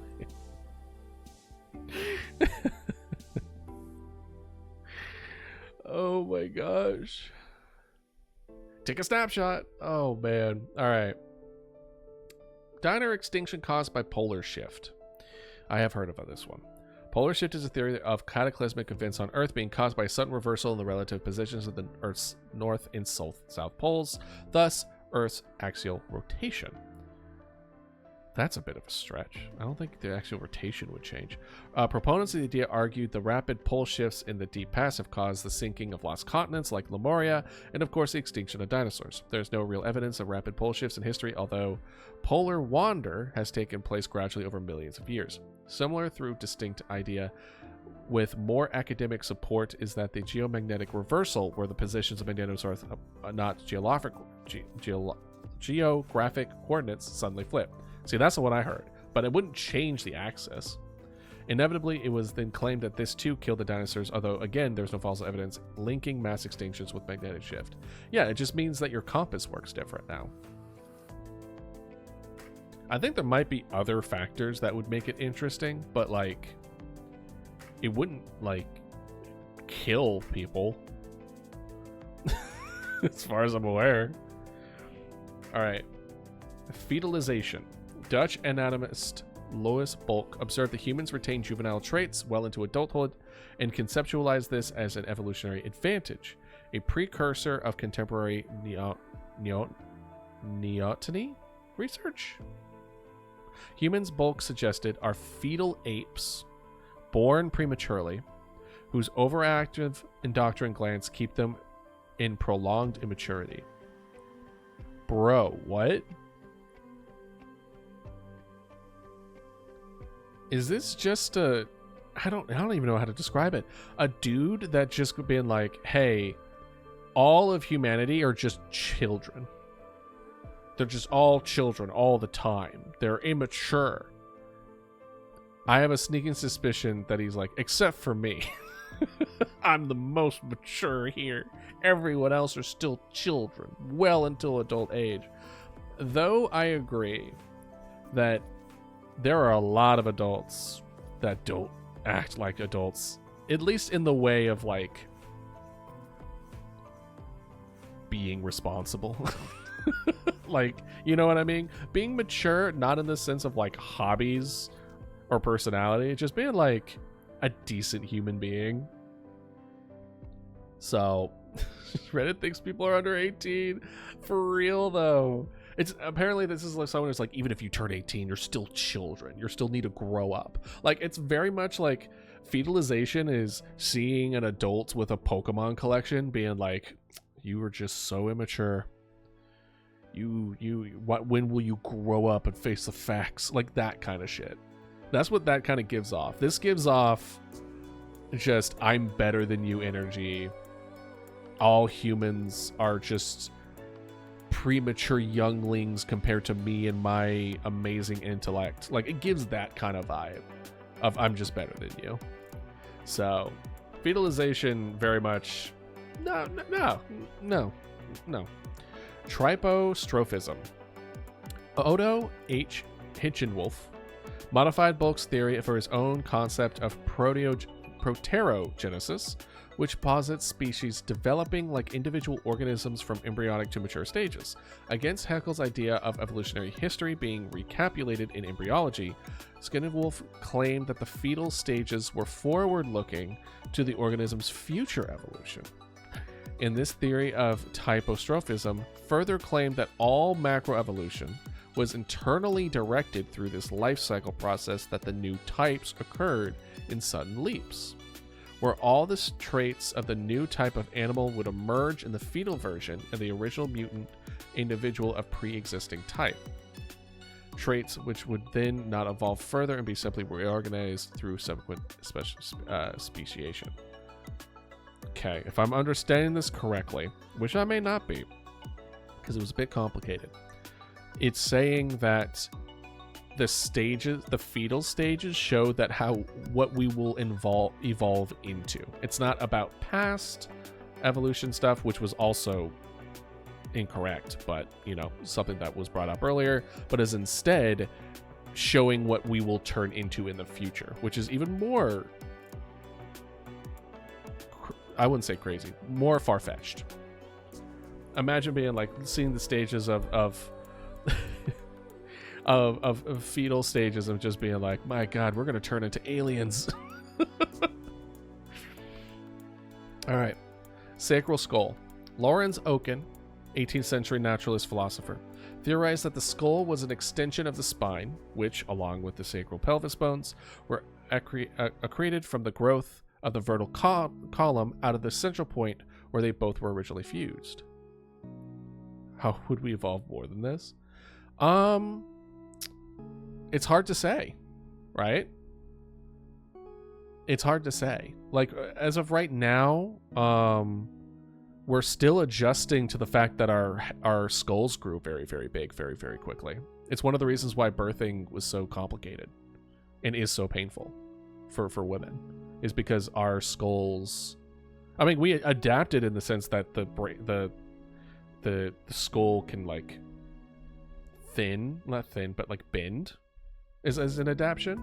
But I need ideas for what the next OC is. Have you done Egyptian? Sometimes I get a spam bots that are so absurd and I love it, really. But the idea is like, we're still adjusting now. We're still evolving now. More than likely, because our environmental pressure is more cultural and less like, we're not being attacked by bears, right? But also you have to remember, like, since quote unquote, yeah, gods of Egypt, just go through them or pick your favorites. But it's only been like 10,000. It's only been like 10,000 years since like domestication and shit like that and civilization. So it really hasn't been that long. We haven't changed. We haven't been able to change all that much. I mean, we changed a little bit, but like not really. We don't need to change physically, really. I mean, there's some like sexual selection stuff like that, but like there isn't really a whole lot of pressure as far as environmental wise, besides what we give off. It's going off of Miori Atuas. What is that one?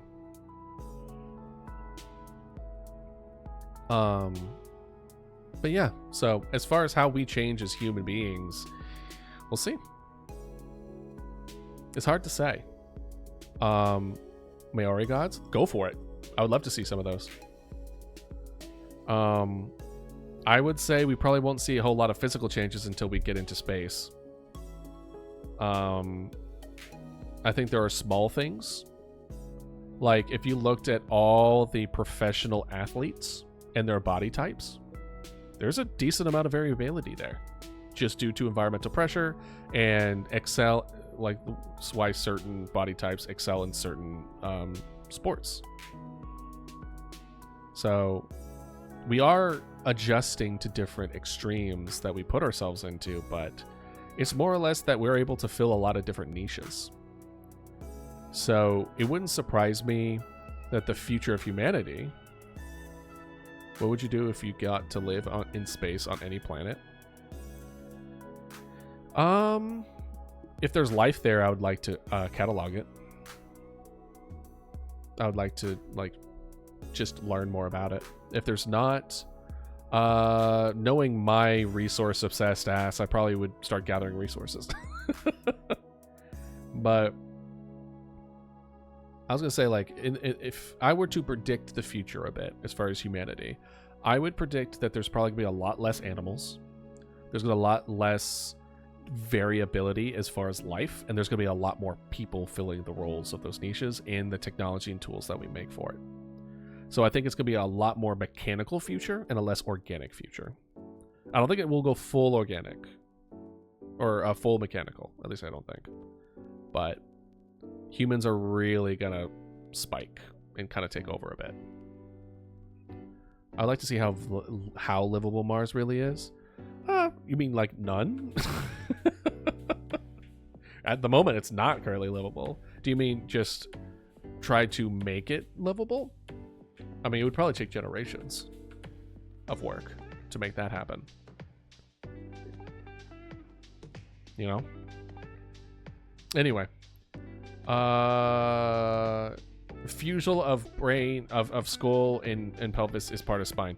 The idea revived Richard Owen, modified to provide evidence of his archetype theory of vertebrate homology. In paleontology, a sacral brain or posterior brain case was described in Stegosaurus by O.C.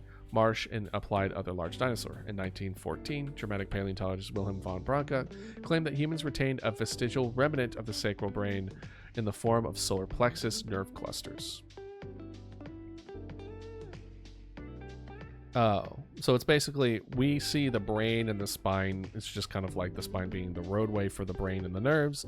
What this is saying is that technically the brain is an offshoot of the spine, and there is a sacral or posterior brain case that looks different in us compared to them. Okay, I suppose.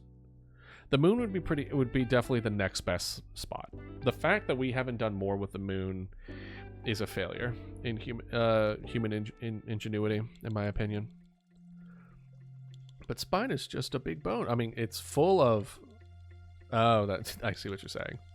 But it's made to encase the nerves, you know? Paleolithic deep state. Okay. Polish artist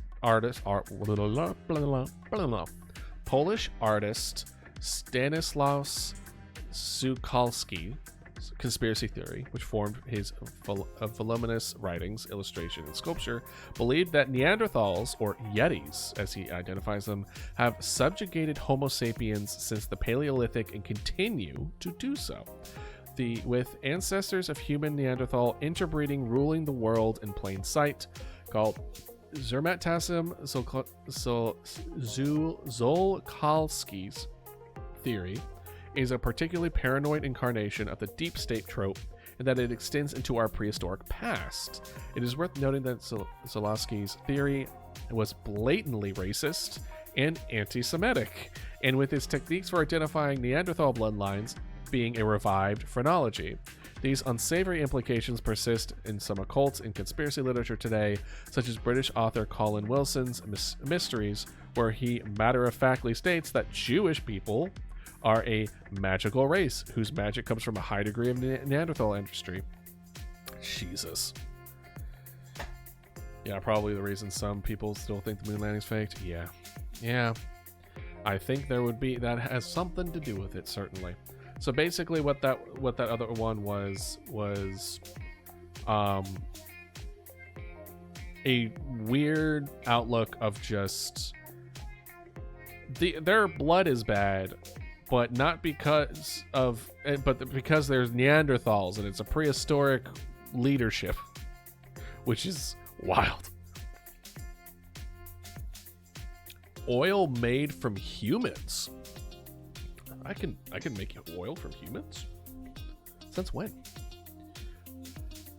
Rare conspiracy theory that world governments are secretly making crude oil out of humans, either in a present day using advanced technology or using time travel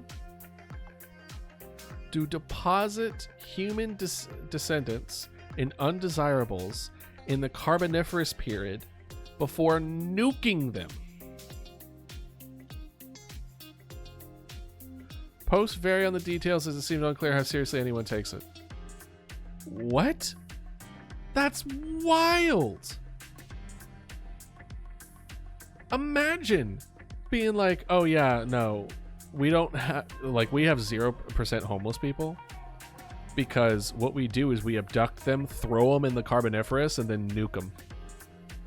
Why would you bother nuking them? Why? I mean, at that point, don't you have better ways? Why would you nuke? Why would you nuke it?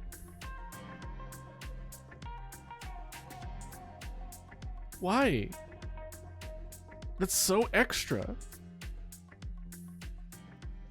If we nuked the Carboniferous, wouldn't there be traces of uranium? You would think. You would actually think. This is hilarious. This might be... The other one was my favorite. This is the funniest one. I think this is the one that makes me just like, what the fuck is wrong with you? Listen, they don't want you to know this, man. They don't want you to know this. They'll abduct me. I'll be in the Carboniferous. But little do they know, I have a way to fight against it. This is anti-time travel tech, and it's just like a tinfoil hat. If they try to throw me in, I'll be not sent to the Carboniferous, but in the 1700s. I'll get a letter to myself warning me about when they'll come. Oh my god, that's so funny. That's actually so funny. All right, Soviet abiogenesis claimed that the 1972 Chudanov affair, in which 250 million-year-old worms and algae were supposedly revived from mineral deposits in the Ural Mountains, was a successful experiment in the abiogenesis of complex synthetic life. Whether the experiment even took place is dubious, as there is no follow-up report. Okay. Me going to the Carboniferous to tame an army of Megalosnora. Right? It's just kind of like me just like at that point, just let me poke my head in at a couple of different time periods, please. Just so we can see what the hell these things look like. Pretty please with sugar on top. Thank you. Dinosaurs psychic warfare. I love the section that we're in this iceberg. This is a blast. In 2012 report, their harrowing datura-induced hallucinations, Arrowid user Pterodactyl supplied this account of the KT extinction. It was raining by this point, and I noticed that the fallen leaves were set up to display intricate scenes, like a timeline of the universe. This was worth all the terror and confusion of the trip, and I spent a very long time sitting in a puddle learning about the universe. Apparently the dinosaurs had psychic battles, and were all linked up in some kind of morphic field. This eventually killed them when they became competitive with each other within this field, destroying it from the inside.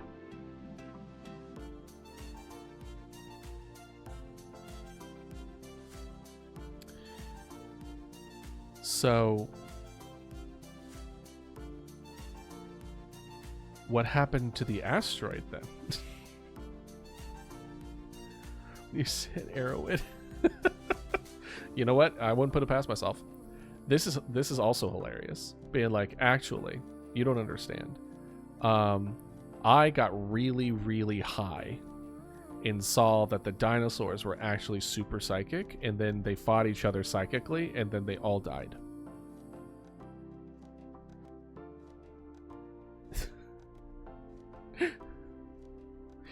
I would genuinely want to know what dinosaurs would be doing with their psychic powers. Why psychic powers? What and why and how? Also who? Because why not throw that in too? Just throw in the who. I just want to talk. So I just put on it. I just wrap Mama Dodo around my left hand. I just want to talk. I just want to talk. Use her like a boxing glove. I'm kidding, Mama Dodo. I wouldn't do that while you're awake. Morphic resonant theory of dinosaur extinction. Rupert Sheldrake's morphic resonance or morphic field theory is that a natural telepathy, worse still in psychic, of living collective unconsciousness exists between all things, leading him to ask in Presence of the Past, 1988, if dinosaurs have gone extinct, what happened to their morphic fields? According to Sheldrake, they still exist, but there are no appropriate tuning systems like living dinosaur eggs that can pick them up by morphic resonance. Sheldrake did suggest that through atavism, devolution, a creature could be born which would tune into the morphic frequency of the dinosaurs, led to their reappearance. I just like the idea they're just like, we should de-evolve and then get dinosaurs through that way. Is very wild to me of like, how do you do that? If you believe in any current field of evolution, how would you go backwards? Do you just relax the environmental pressure? If you give a chicken a lazy life with no environmental pressure, will they just go backwards? No pressure whatsoever, and then just watch them de-evolve over time? I know, right? The real reason is so that they can connect with the dinosaur Wi-Fi that's been going, the radio that's been playing for 65 million years, looking for anyone to pick up the damn radio. I'm sitting down, so stretching is a little difficult, but you got it, Scallion. My own bones just cracked? Yeah. I can also crack my knuckle. I don't know if that picked that up, but I could. Mama's Dodo's at work. The lowest of the food chain. I mean, it's not the lowest on the food chain. The lowest on the food chain is technically sunlight, but I get what you said. Cats evolved from theropods. I'm just going to leave that there to sit so it could be properly absorbed. Cats evolved from theropods. Apparently. W.H. Ballow's 1920 article, Science Finds the Father of the Cat, identifies Ceratosaurus. Ceratosaurus is as the direct ancestor of modern cats, complete with a reconstruction of an 18-foot tabby towering over a tiny human.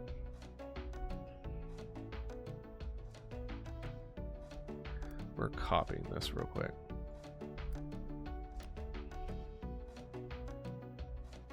I want to see it. Where is it? I want to see the giant tabby towering over a human. Tabby towering over a human. Nope. Not what I was looking for. All right. We're going to ignore that. I don't know who that was. It wasn't what I was talking about. That's wild. For those that don't remember what Ceratosaurus means, or it looked like, this.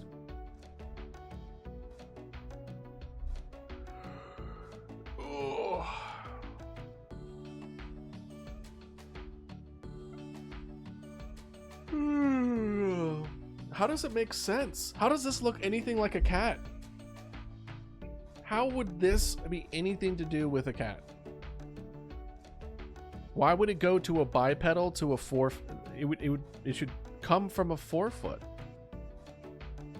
Just because you want to pet the Ceratosaurus does not mean that it's also cat. You know what?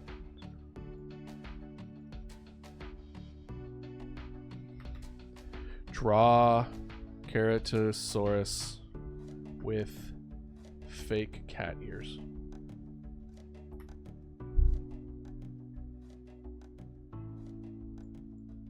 Height comparison shot? Okay. Height comparison. There you are.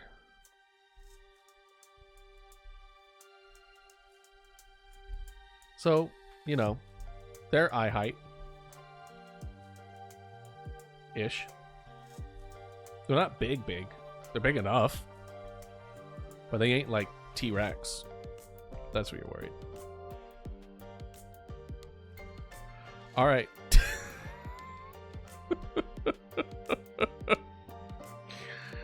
Stegosaurus could fly. Okay. And then another article that year for the Ogden Standard Examiner, Balu, who also wrote for Scientific American, went on to propose the Stegosaurus flew by flapping its black plates like so many wings. The idea never gained traction in the mainstream paleontology, though it lived on in the Tarzan and Pellicular novels of Edgar Rice Burroughs. I'm going to be drawing a lot of shit because a lot of this is hilarious. Stegosaurus flying with the plates. Is absolutely. All right. Flying Stegosaurus.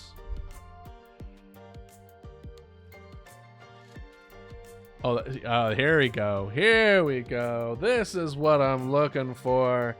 Exactly what I want to see. Look at this. Oh, man. That's so good. Look at it. Look at it. Oh, man. That is funny. All right. Well, I love this section of the iceberg. A lot of these other ones were kind of meh or kind of like whatever, but this is great. This is good. Baby pterodactyls on the black market. Rare urban legend conspiracy theory in which is based on the fictional SCP story. Ooh, SCP! Based on the fictional SCP story SCP-346. Someone look that up. What's SCP-346? No evidence was ever based on the fact, but it crops up on conspiracy icebergs. I mean, I looked at it and I said, hell yeah.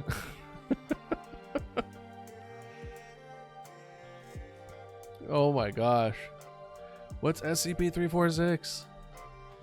What is it?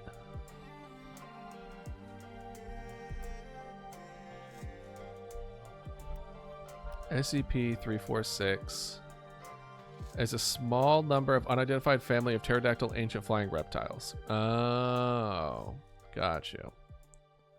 Okay. Pterodactyl, basically? Gotcha. Okay. Okay, well, that's fine, I suppose. That's the big state not wanting to know that pterodactyls exist. Fossils were crafted by a lost civilization. Okay, now we're going back to the standard shit of like, there was a past civilization and then they nuked themselves and then they became aliens that then had pets, mammoths, and then they went war. Those mammoths also had nukes. And then all this happened, and then they have psychic battles, and the psychic battles at the end of it all blew up the area which is known for the asteroid with nukes.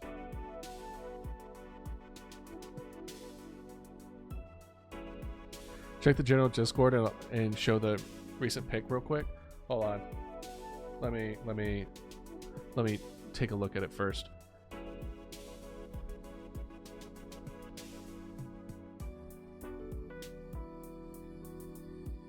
Damn.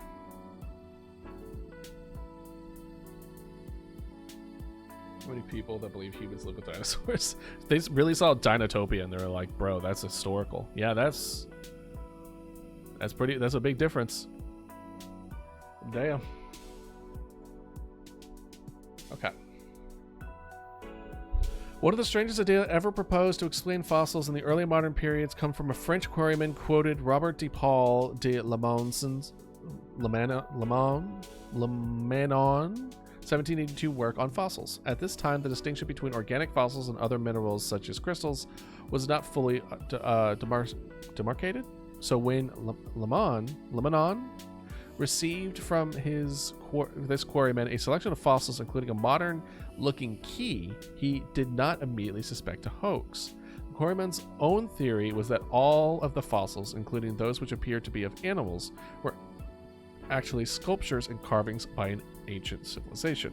Lamanon was sympathetic to this view, but disagreed that it could explain fossil animals, as these appeared too naturalistic to have been made by human hands. M.J. Rudwick writes that the fossils were probably a mix of legitimate finds and composites or outright hoaxes made by the quarryman himself, and that the only reason his dubious explanation saw publication was that it corresponded to then predominant ideas of humans having existed since Earth's creation. Beranger also floated the hypothesis of the origin of his fossils, Beringer stones, but concluded that because he had found Hebrew scriptures bearing the name of God, the fossils could not possibly be the work of ancient pagans. Gotcha.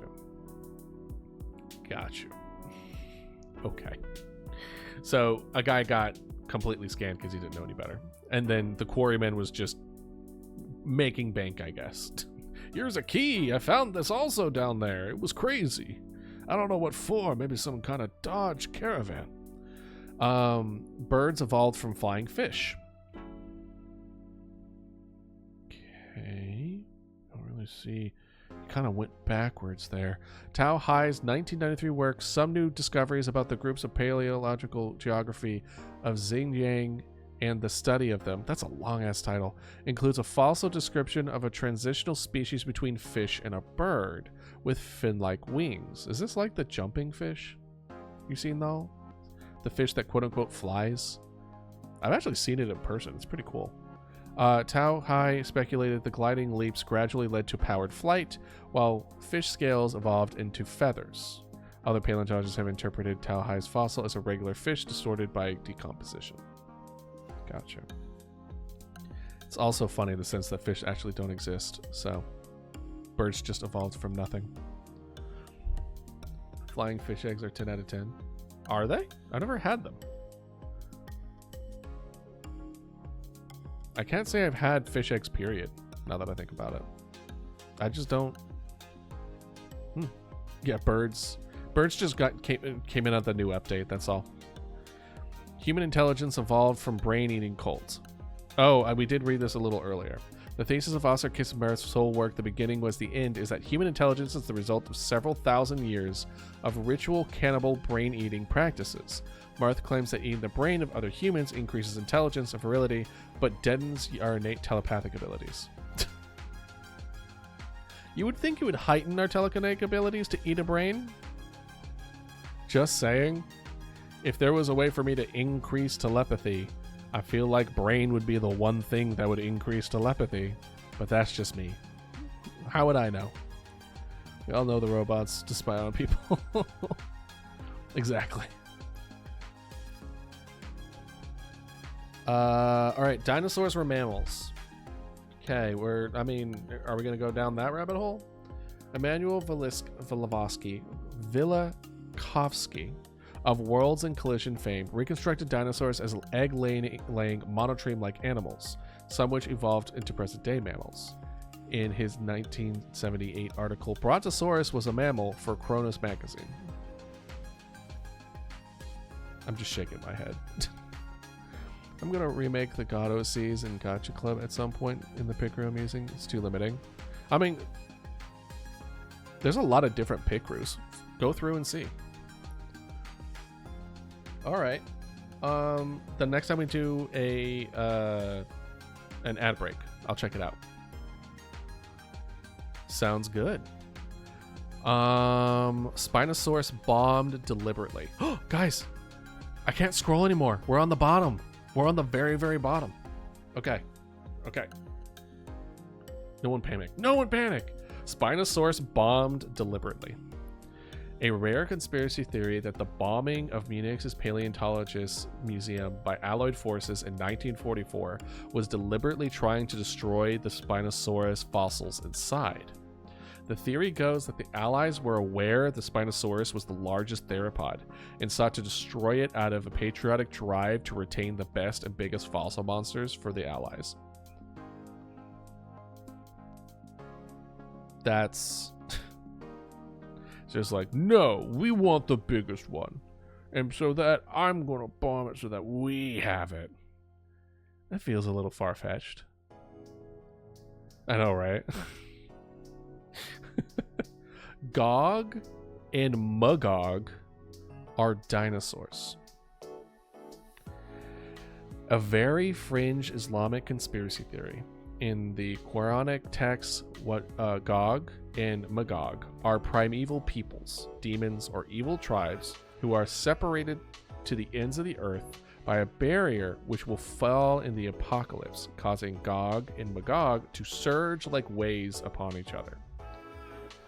In world-ending eschatonic combat, Negarestini's book notes that how the depiction of Gog and Magog as eternal demons implies double telluric poles of equal evil forces, as opposed to the more comforting idea of good versus evil, God versus Satan in modern Christian eschatology. Some fringe theories hold that these demonic forces are actually dinosaurs, which have been contained for millennia, like the Greek titans in the core of the hollow earth. Human Reza writes that the telluric force separating these entities is the equator, and the ancient megaliths and structure like the Great Wall of China were constructed to keep them at bay. Muhammad Alam Din Askari holds a similar view, but claims that the demonic creatures are not still extant somewhere, but exist in the form of eggs in deep pits, biding time until conditions are right for them to resurface. The overlap of the names with the British giant legend Gog Magog, which has sometimes been used to describe fossil bones, has possibly contributed to the fringe theory. I see. And that's it. We have reached the end of the iceberg.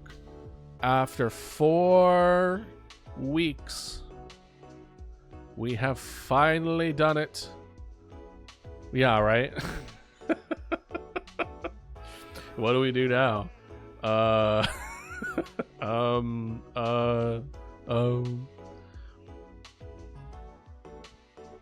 we have an hour left? Yeah, we have about an hour. We have about an hour left. Is there a... What was the thing where...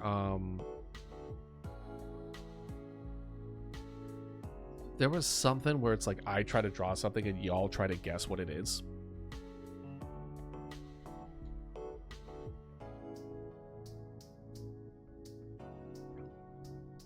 That's Gartic phone. That is? Okay. All right. All right. Let me look. And you said Gartic phone was a Discord thing, right? It wasn't like Steam.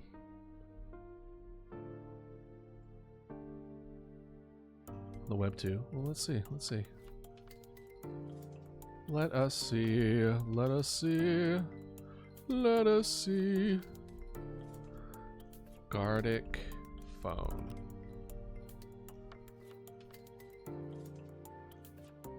Okay. By your friends to avoid and call. We're not going to do avoid and call. Time to write. Each player write a quirky sentence. Time to draw.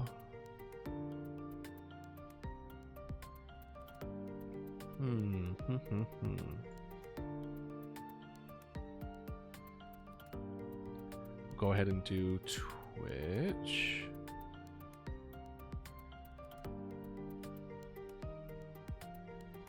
Keep yourself focused. Try to replicate the drawings while the clock gets faster. Drawings are a mystery. Drawing and sentences are hidden during the game. With friends.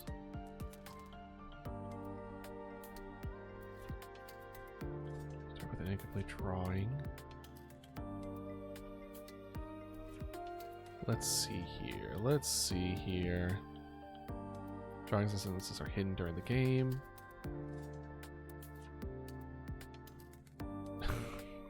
Anomalous catalog. It's pretty good. Let's see here. Game.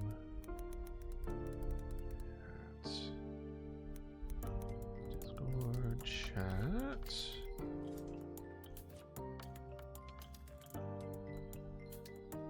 With, why did I say Discord? No. Twitch. Yeah.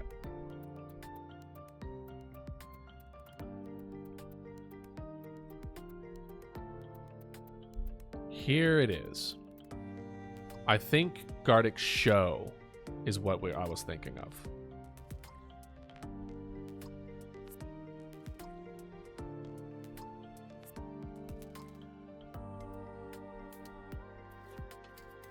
All right. Okay.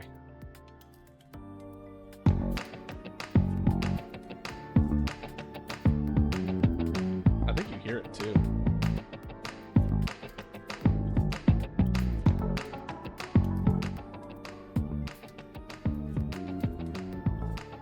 No, this is Gartic Show, not Garlic Phone.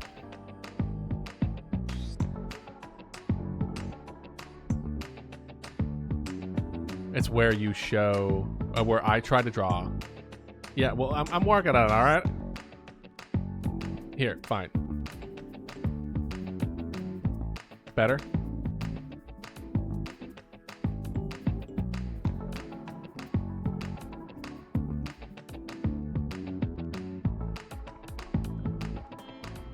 Basically, you have to guess. And you earn points when you guess correctly. Okay. I was gonna see if I could move around Mama Dodo, but I guess it's fine. Sorry, were you super excited for Gartic Phone? Okay, let me tell you the reason that I am hesitant when it comes to Gartic Phone and stuff like that. I have been warned ahead of time by people who do stream often to never, like,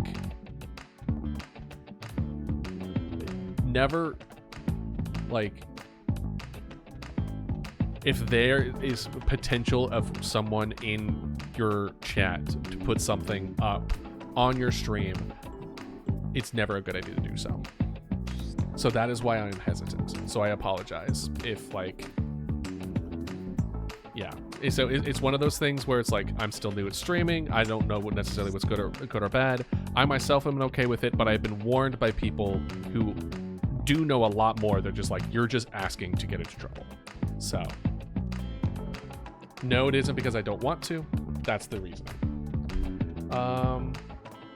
Let's see here. It might go, it's going to go dark for a second. I apologize.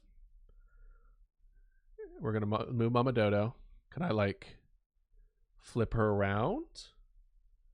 Properties. Can I flip? How do you do it? Can I, like, filter?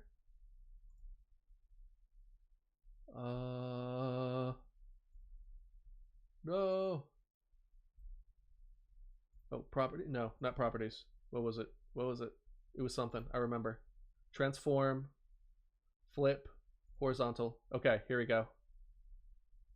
There we go. There we go. There we go. Okay. We're here. All right, see? You're fine. You're fine. You're fine, chat. You're fine. Yeah, doesn't she look weird on the other way? It looks odd to me. All right, so. All right, we'll do system words for now. 90 seconds. I'm going to be drawing it with my mouse, so please forgive me. We'll do 15 rounds. All right.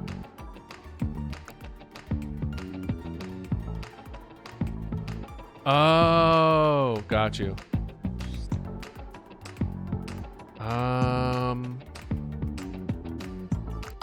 Okay.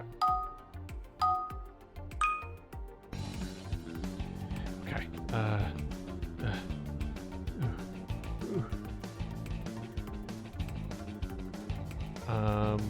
Then it's this like liquid, and then it's this motion. It's this motion. There's like an arm.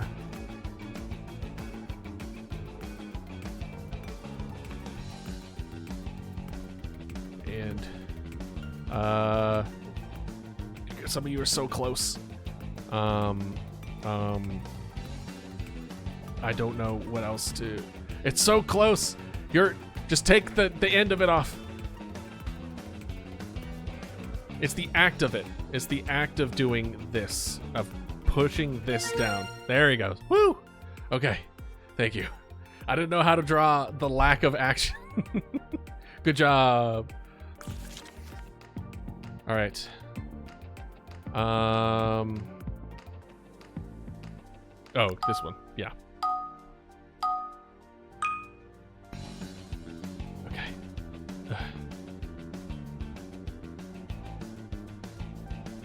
And then it's like the...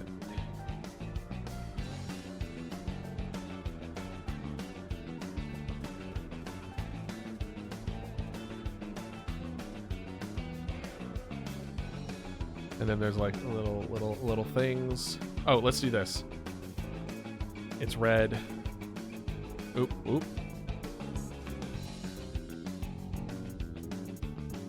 And it's this thing.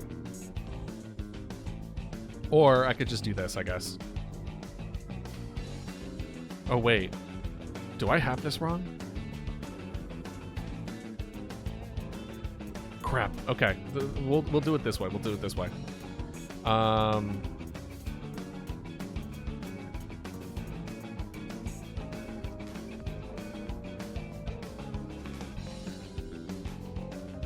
This thing. And then you have...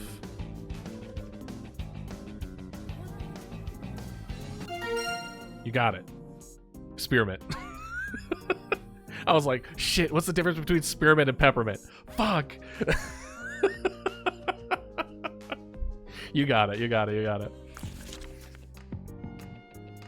Ooh, this one might go by fast. All right.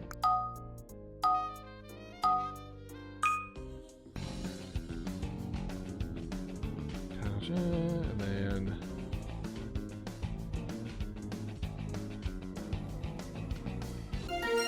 Yep. Yep, tree. Ooh, I'll try to do this. We'll try to do this one. We'll try to do this one.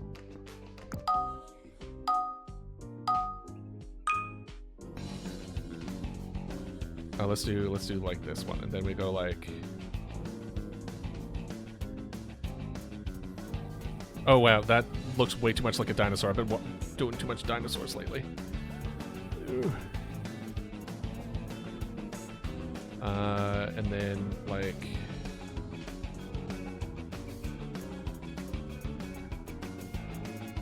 Then like.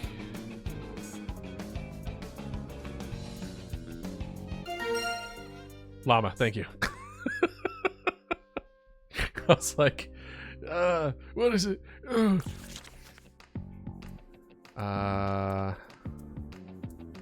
Okay, this one should be pretty decent.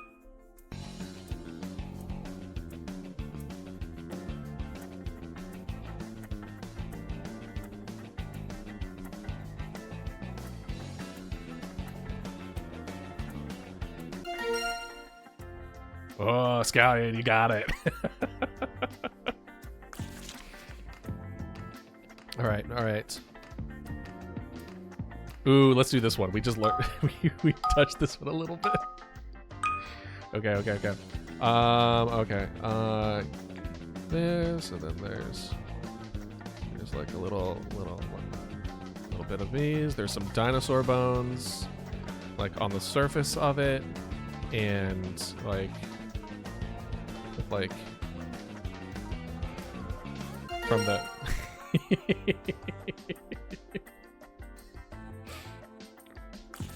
You remembered.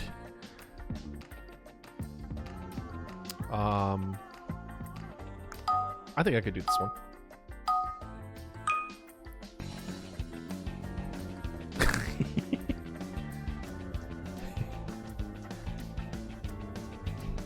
And then we'll have like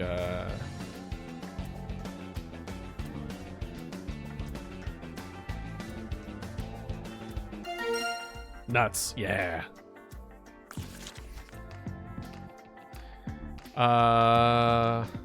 Ooh. Let's do this one's pretty cool.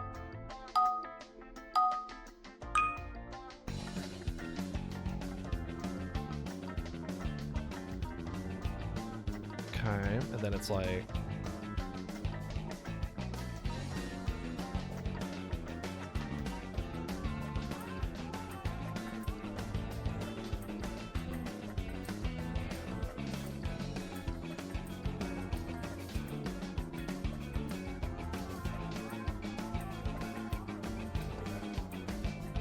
and then we'll do like,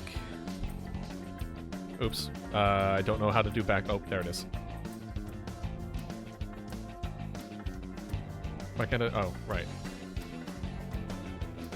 And then do like a couple of these. Yeah, stained glass. I was doing all the different like forms first, and then, yeah, my bad. Oh, this one's gonna be easy. The first one's way too easy. Let's do this one. Let's make it a little hard for me. Not really super hard, but harder than the first one, that's for sure.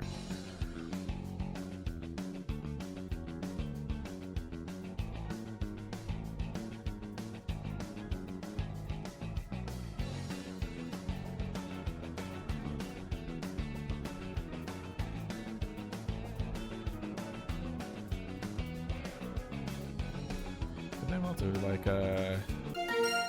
Damn it. Buff got it.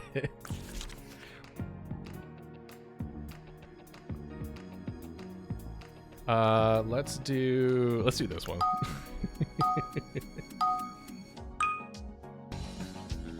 We'll do like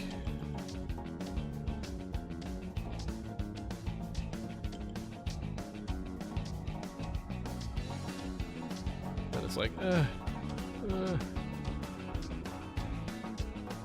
then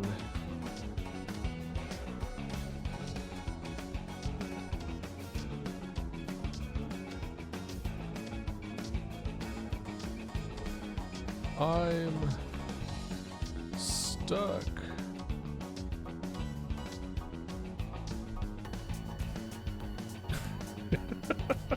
I guess a better way of doing it is doing like, well, no, let's not do that one. It's just kind of like this.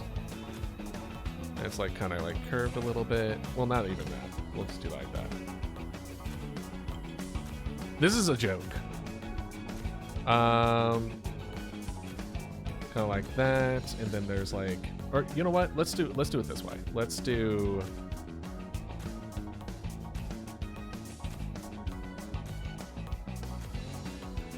kind of like you, and then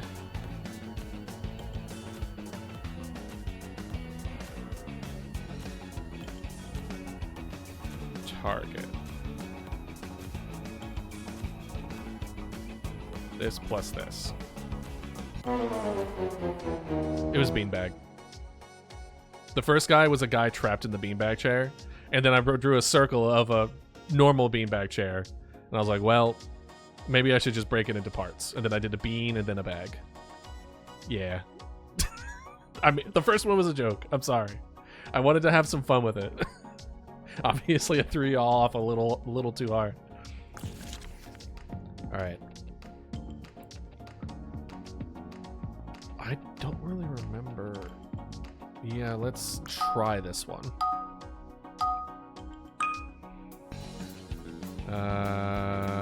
I guess this one?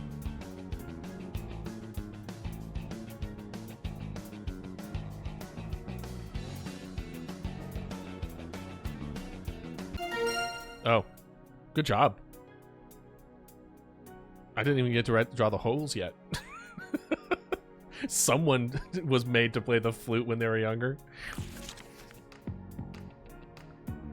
Oh, this one should be easy. We'll get y'all an easy one.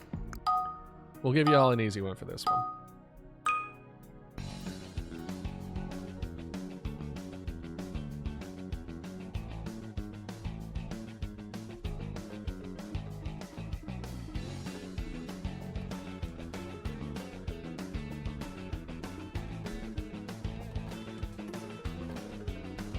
Hey David, how you doing? Blood. There you go. It's blood. I was gonna do more of just spraying it everywhere.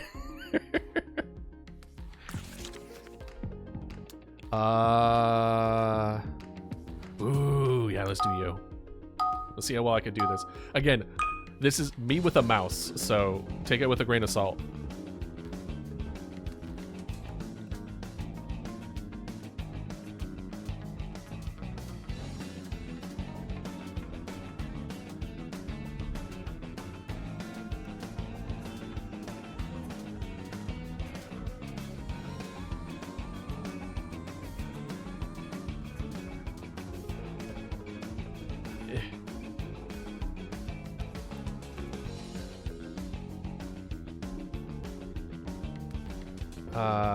Let's see here.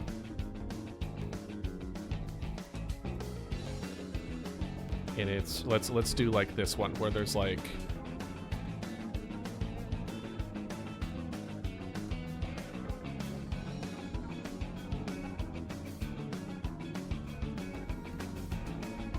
that.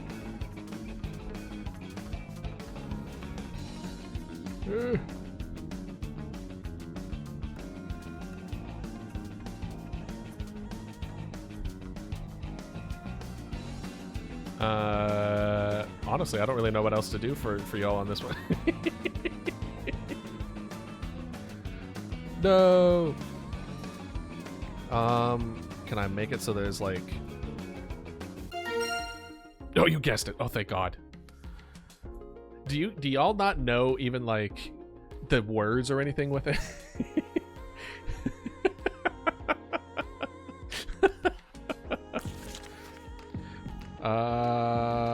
Okay.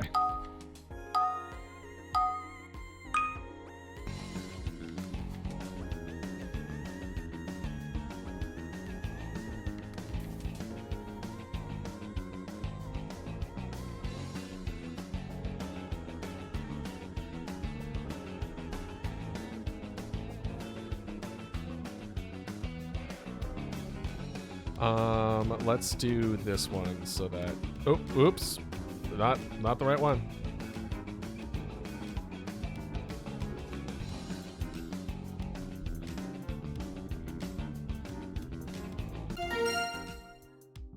Got it.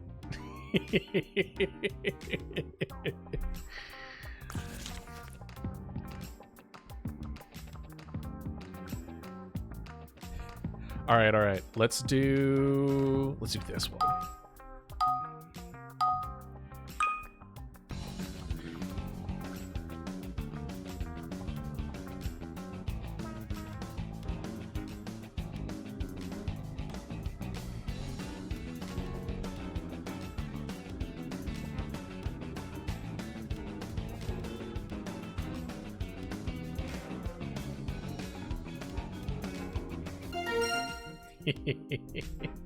You got it.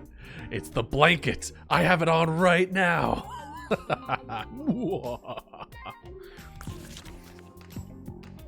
Ratty wins, crushing the competition. You guys want to do it again? I was having fun. That was good. All right, let's do this again. Wait, hold on. Before we do it, let me check something. Because I feel like something happens in the middle of that. Yeah, that's what I thought. The pre-roll's on. We need to switch. We'll go back. We'll go to commercials or to ads, and then we will do this. We'll get started on the next round. See y'all in 1 second. Or 3 minutes, really. So go to the bathroom, get a drink. You have 3 minutes. Go.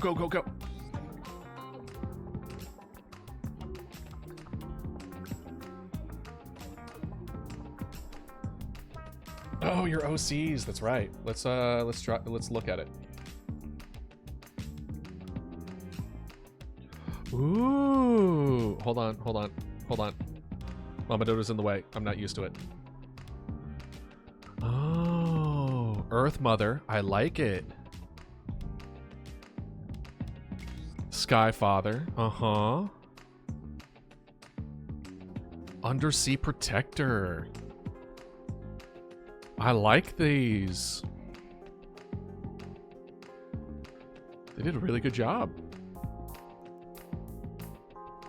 All right, I'm gonna run to the bathroom then, real quick. You hear, Puff? They're really good.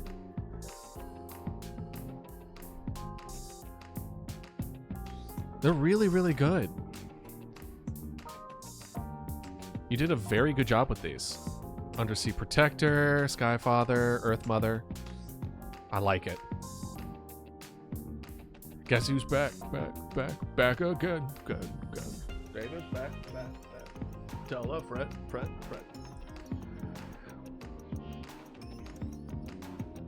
All right, have a good one, Ratty. Thanks for joining us.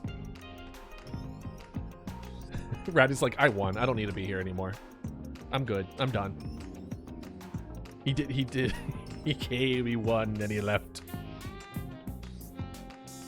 Oh, look, it says bamboo on the thing. Read lore on stream. What lore? The duck Dodo lore? Can't. I promised. I didn't promise, but I gave. I told Dark not to share anything from the Discord onto stream. Just know that I like what you're doing. No problem, Bear. Just know that it isn't like because I don't like it. Oh no! What are you gonna do? What are you gonna do to Bang Boo? No, Puff, please no. It's just a Bang Boo, Puff. It's okay. It didn't do anything wrong. Please, no. Please.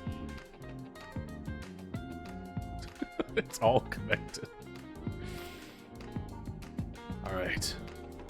We'll give a few seconds after the ads end, just in case people are getting a little behind. All right. Okay. We back? We here? We available? We doing it? We booing it? We shooing it? All right. Where we're starting. I liked what we did before. We'll just do it right. We'll just hop right back in. Okay.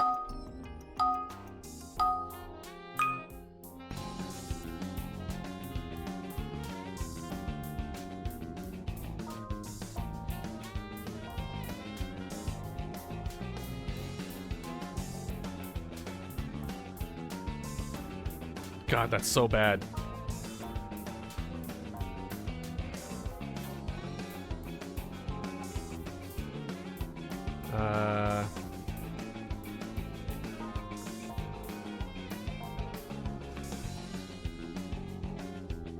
You know what? We're erasing this. I do not like the way this turned out. Oh, this eraser tool sucks.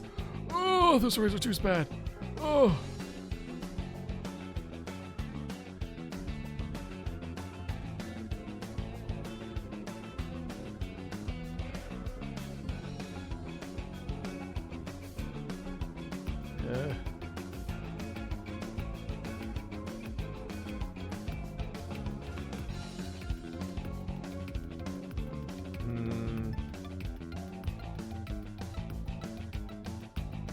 really can't tell what that is. Ooh.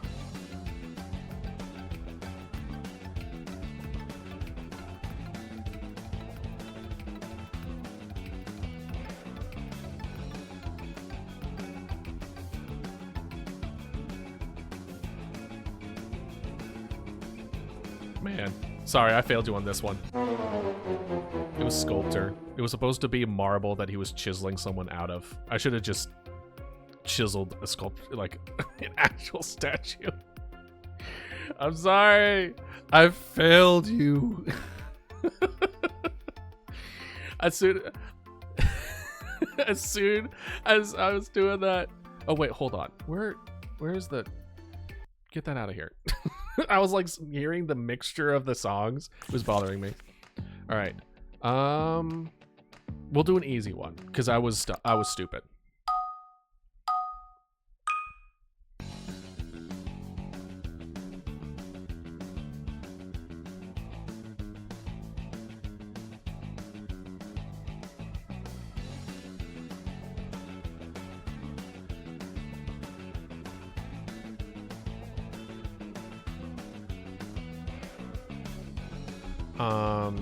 We'll do like we'll put it on something. Well, that's more. What would you put this on?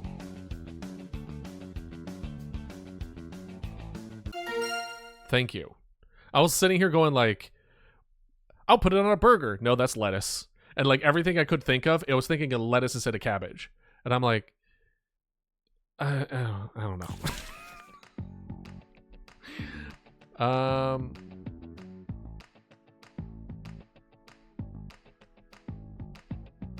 We'll do this one because I hate myself. All right.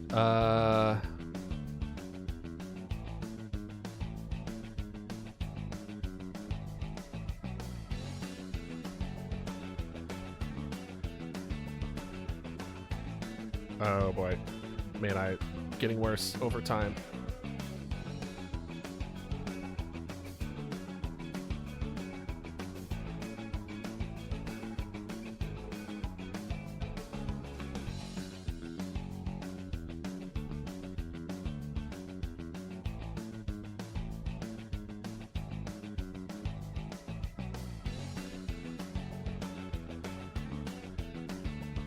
Oh, I see why you're all saying that.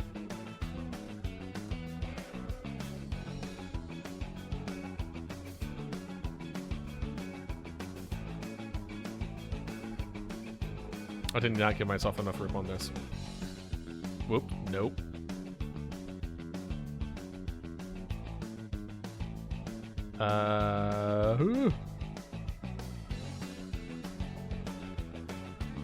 No. Thank you. Bumper. As soon as everyone's just like performance concert, I'm like, what? And I'm like, oh, I probably should have drawn the fucking wheels and not like it being way up to the top. I'm sorry.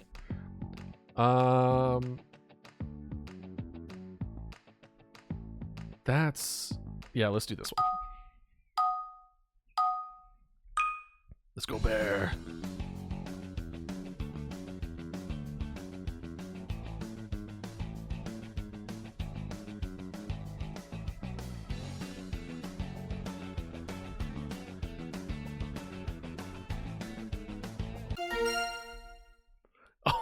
Oh, unfortunate, Sky.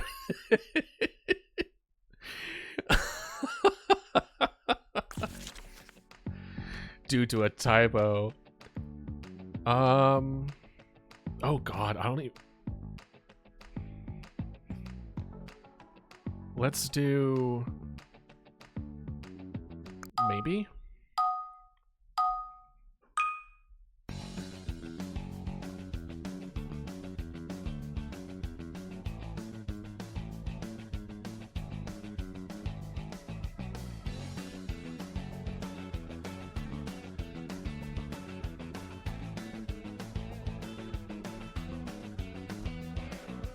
Let's see here. It's just the dude.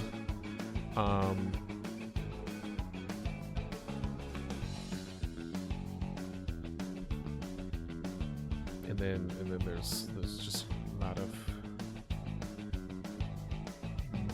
like little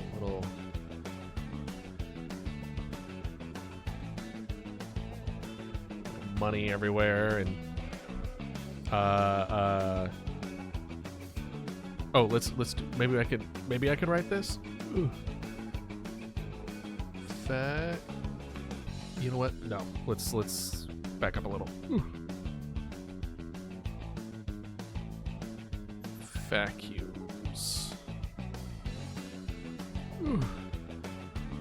I don't know what else to draw on him. Ooh.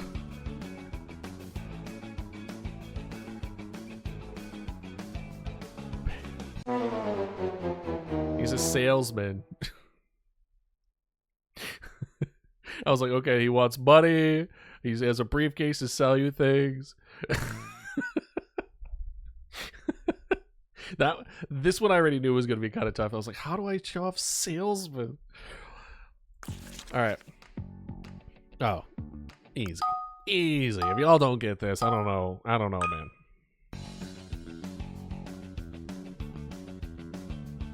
Oop.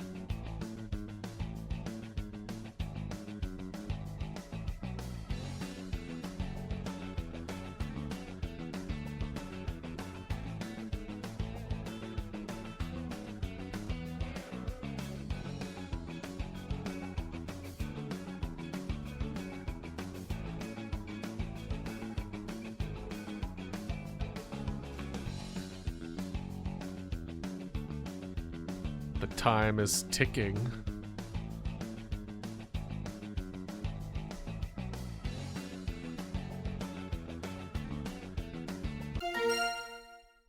There you go. There it is. It's plural.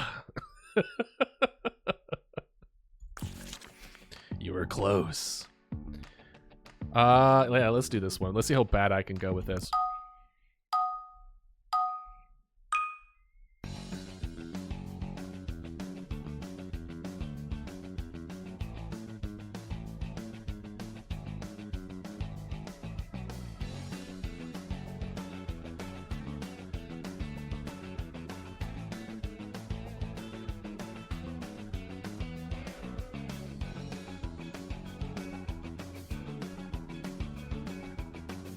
Alright, okay. Let's see here. We'll do it so it's like this, and then here, and then here, and then it goes like inside this top one.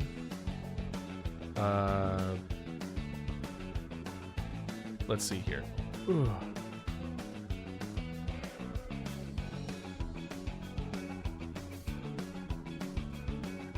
I think this is as much as I can give y'all. There it is. Ice tray. I was like, bro, I don't know how much I could spell it out for y'all.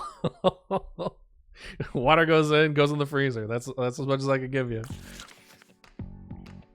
Oh, yeah. Okay.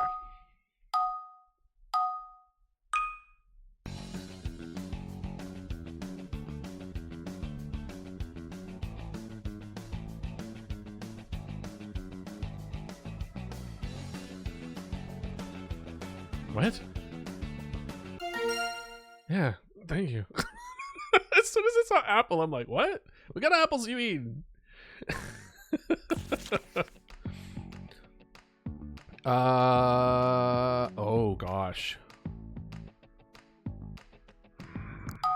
Y'all might not get this. Well, let's see. I'll try my best.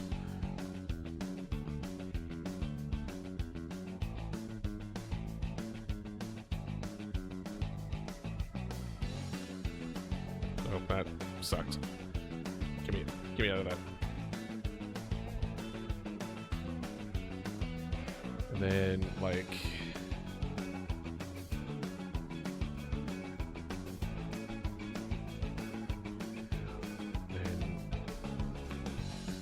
Ooh.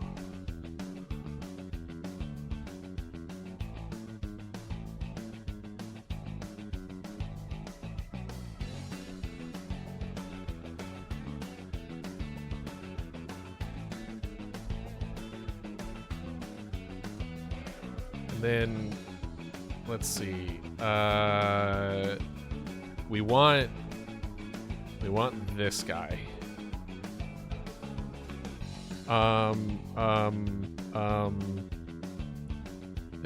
There's like a big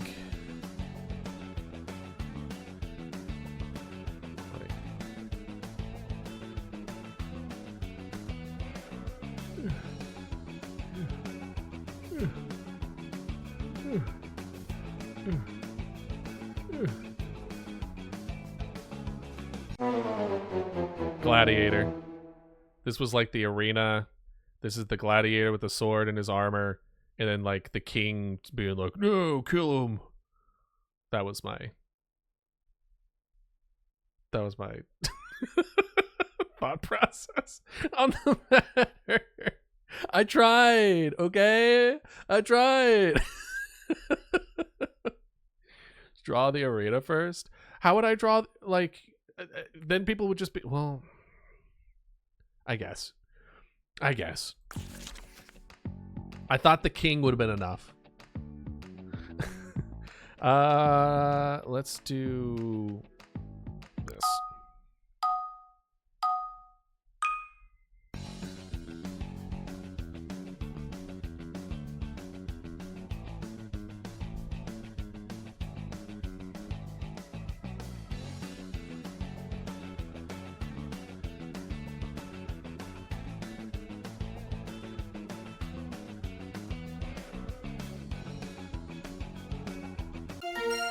Hey, Sky got it.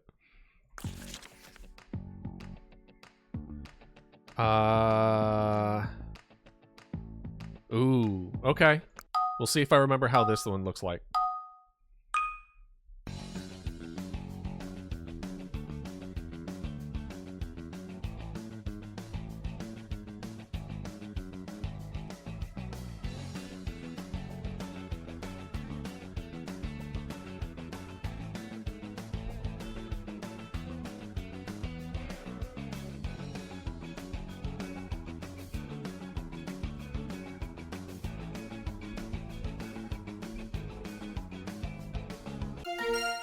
Yeah, yak. Yeah, Puff, you got it. I was like, I remember it being really like long hair. So I gave him a little like thing in front of his eyes, you know?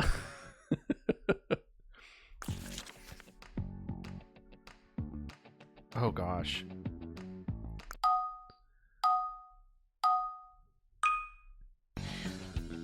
All right. Oh boy, that was.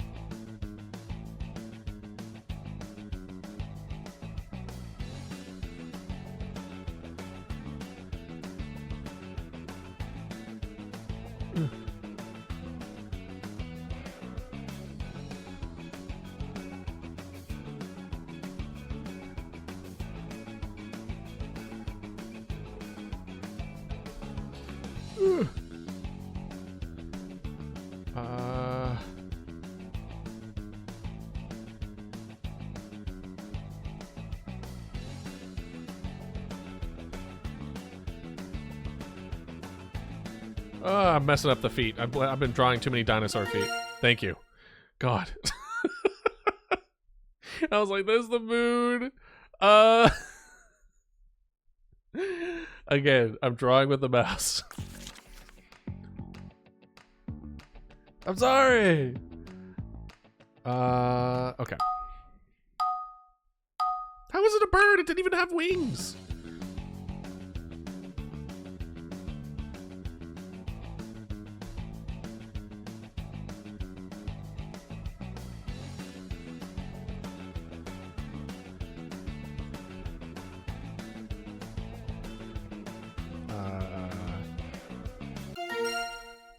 Hey, there you go.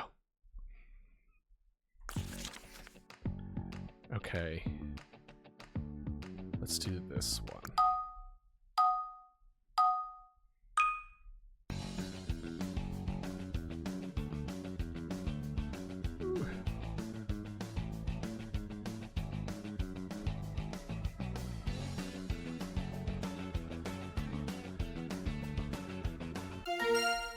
You got it.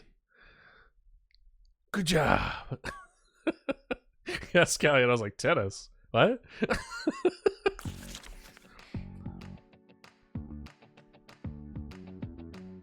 I guess. Don't get too mad at me on this one.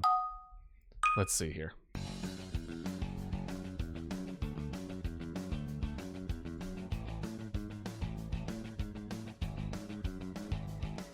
Oh man, let's do like a black background. Yeah. Oh, nope. Sorry.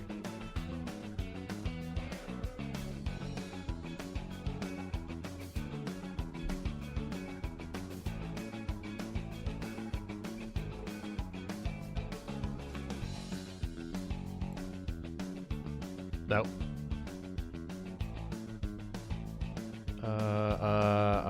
Let's see here.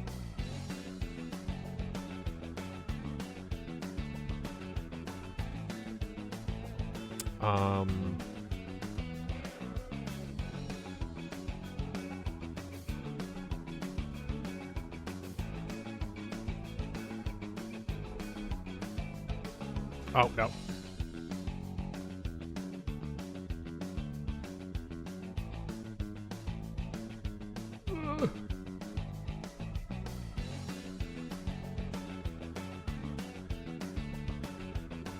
Let's make this background white again. It didn't matter.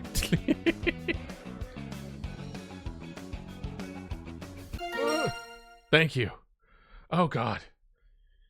I was like, okay, it's not organs. I guess I have to draw it on a plate so that people know it's steak. And then it's like, I don't know what a T-bone outside of a T-bone steak is, so we're just going to go with it.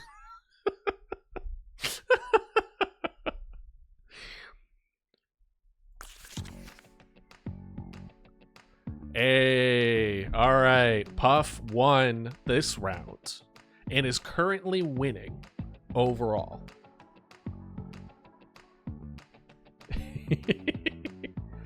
Another one? Another round?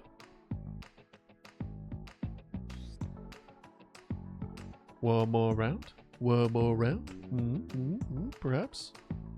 Okay. All right. One more round. I'm saying that won't be the last one, or that's the last one or not, but that's what we're doing. Should I do the one that might be easy or the one that you'll just get mad at me for? Let's do the one that you'll get mad at me for.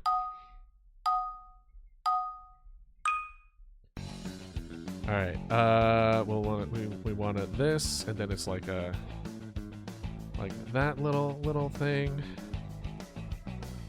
and then it's like that, and then we'll have like, oh nope, oh, good job, Puff.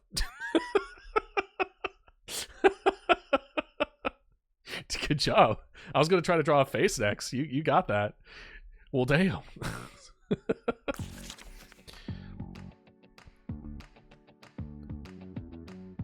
Let's do this one. Let's try to mix it up a little.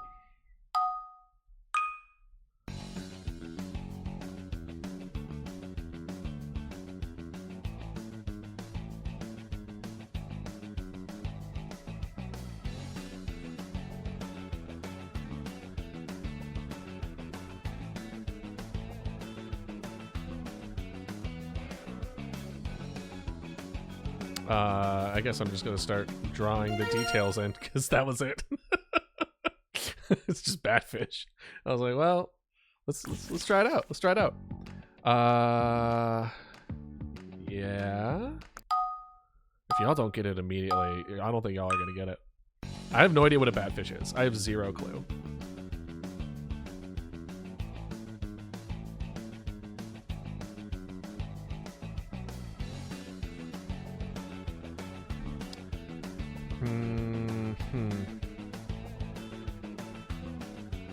Maybe I could do it like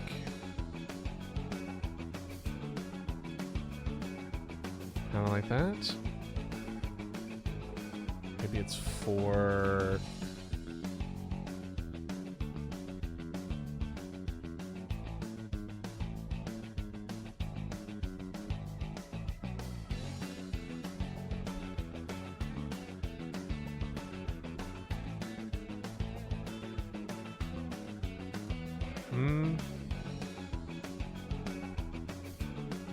Maybe it's because I made it too curved. Maybe I made them too curved.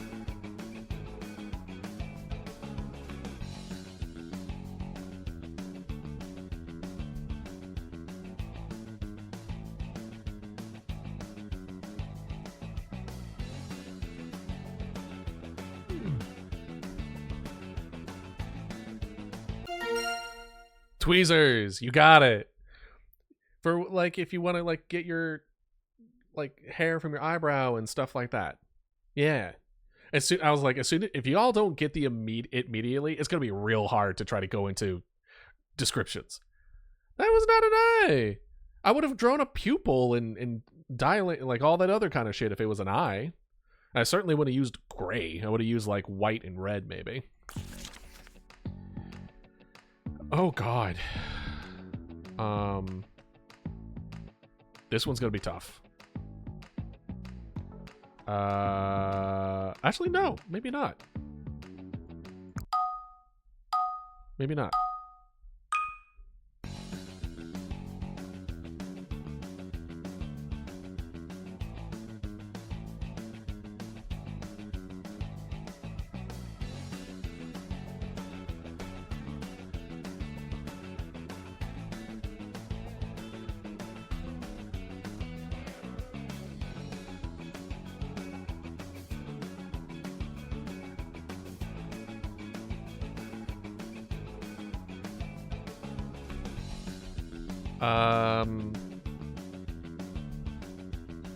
Maybe it's something like if we do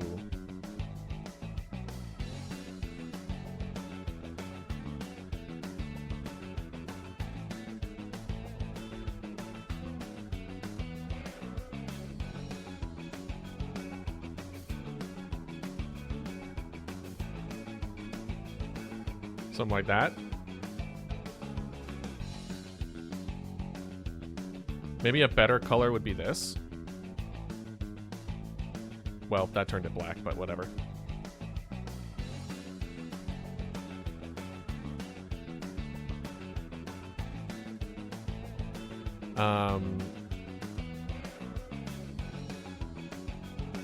No. Yeah, I can see why you thought that. Yeah, no. This was a bad idea. Well, feel free to be mad. It's pantyhose. I didn't put it far enough up on the leg. I was trying to make it look like, okay, this is obviously a leg, and you put the pantyhose on the leg, and yeah. So I was like, there's no way I'm gonna be able to get this. But I was like, I got overconfident.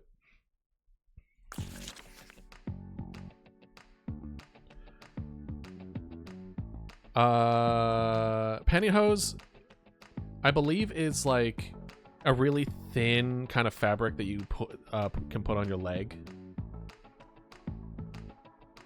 Unless I'm also way the fuck off and that is not what pantyhose is. It's certainly something that I've never used ever, but it's definitely something that I have seen and or heard about. So if I'm way off, then that's on me. Let's do this one.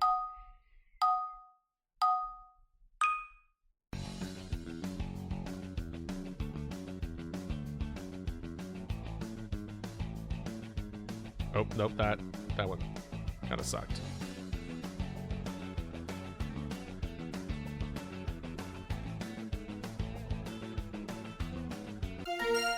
Hey! Hey! Going got it. Oh, fuck you for that one.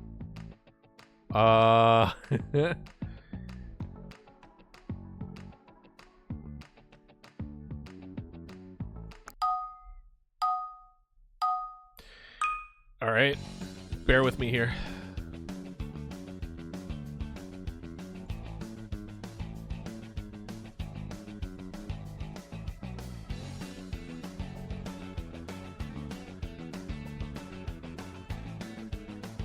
And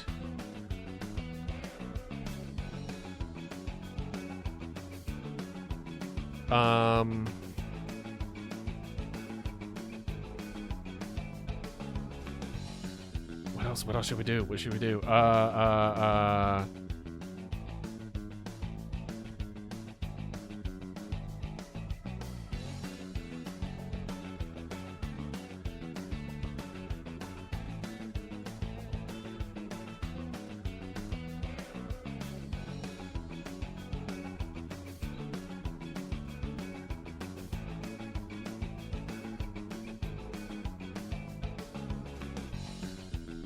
Maybe. Gosh, I don't know. I don't know what the.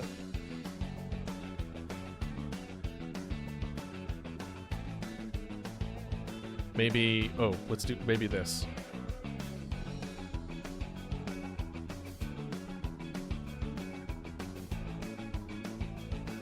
Does that help?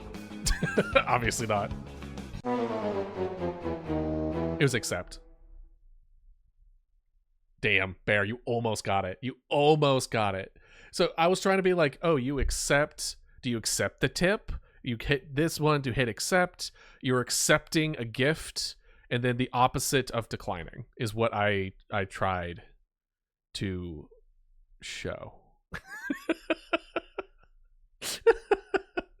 Oh no, the pet mama Dodo's way over there. Okay. Look, I tried, all right? I tried. Stop. It's just doing way over there. Let's do you.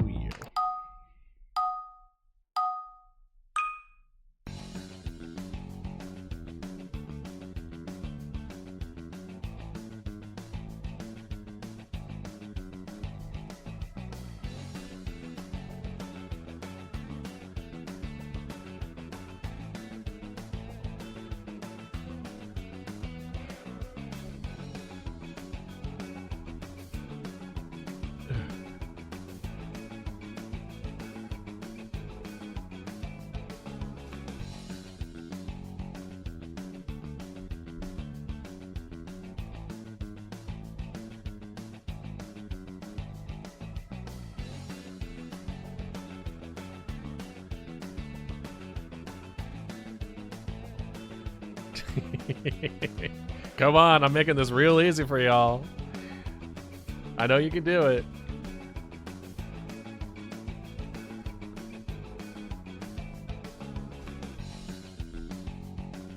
I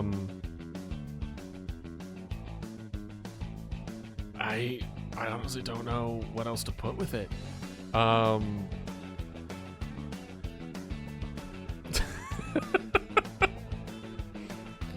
I thought I did pretty damn good.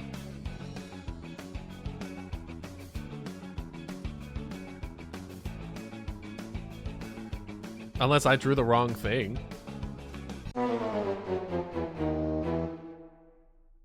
Is that not what a tractor would be? I guess bulldozer, maybe bulldozer would be a more accurate term? What's the difference between bulldozer and a tractor? Wait, fuck, is tractor the one where it picks up crops and shit? And I drew a bulldozer, didn't I? Well, that's on me. I'm sorry. That's my bad. That is my bad. I drew the wrong thing. I didn't look. I'm not a construction worker. I don't remember, dude. I'm sorry. All right. Look. How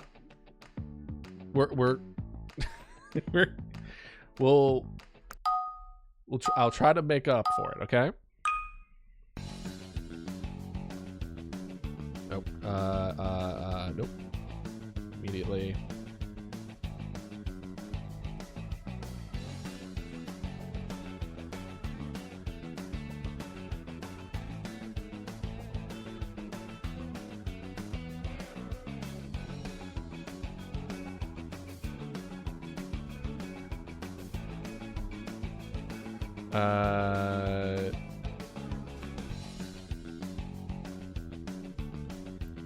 Oh, you know what? Let's make it go like this way.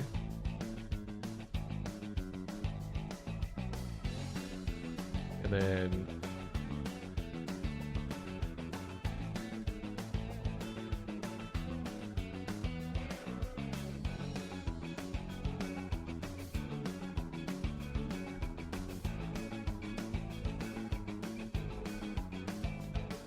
This one, I feel I'm 90% sure I have it correctly. Refund.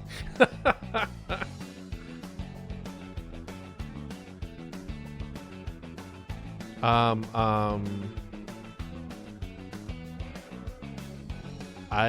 honestly don't know, but you guys got like 5 seconds. I believe in you. I believe in you.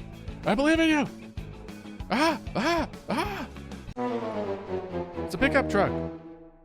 It's a pickup truck. You were really close with a tow truck, but obviously not tow truck. It's a pickup truck, which is essentially. I'm not the one who's saying. It's my only friend here. Okay, well, what is the what does a pickup truck look like? What does it look like then? Hold on. Well, let's look. Pick up truck. Oh. It's just a truck? Oh. Yeah, you're right. Apparently I don't know shit about shit. I thought pickup truck and tow truck was essentially interchangeable. I'm sorry. Oh. We're never playing this game again. Be like, this man has a fucking master's degree? I don't believe it. That's not thrice. The last one and this one I'll give it you. What was the other one? What was the other one? The bulldozer instead of tractor, a tow truck instead of a pickup truck. What was the third one? The third I didn't do the right thing with. The other ones, it was like, it was just hard to describe, sure, but I didn't draw the wrong thing as far as I'm aware. All right, let's see.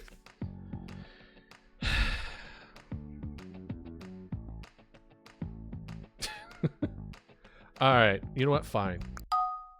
We'll do this one. So it's nice and easy. Appease the masses.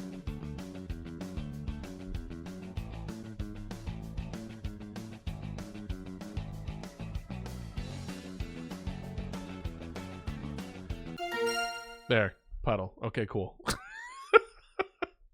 Got it. Sweet. Wonderful. Can we...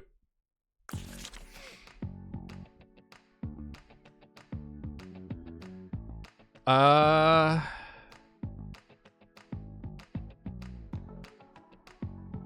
right.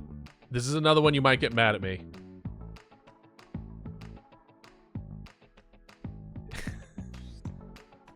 Yeah, let's I agree with we agree with Bear. Let's it's okay. It's okay.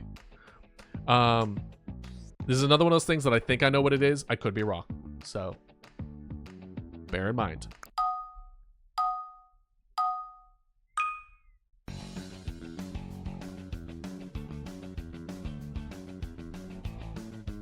And then there's like a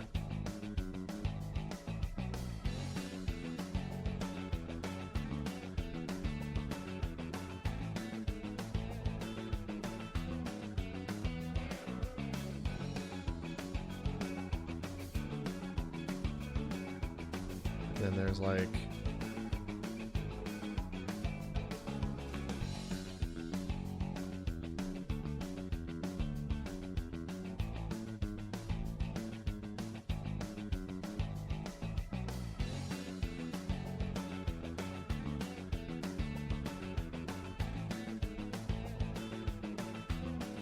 again, I might be wrong on this one, but I believe this is what you would call it.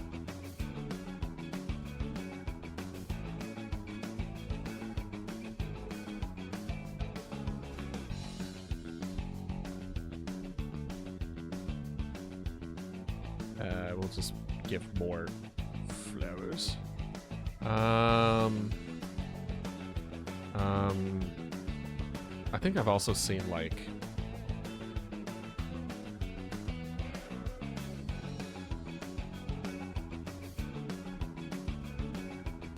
these.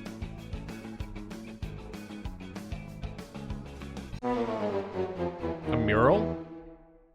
Am I wrong? Is this not what you would classify as a mural? Like those little places on the sides of roads where people like had a car accident? But what the fuck?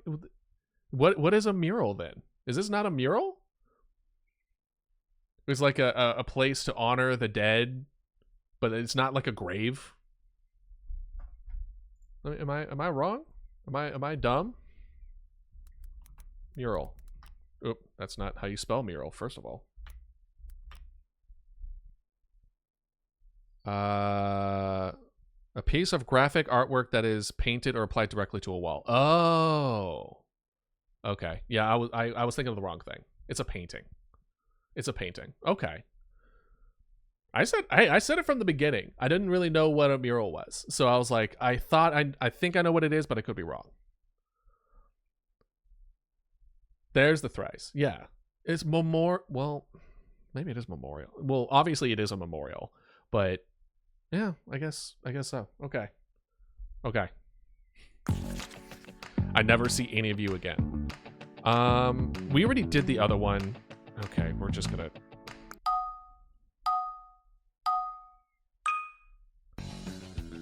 Alright.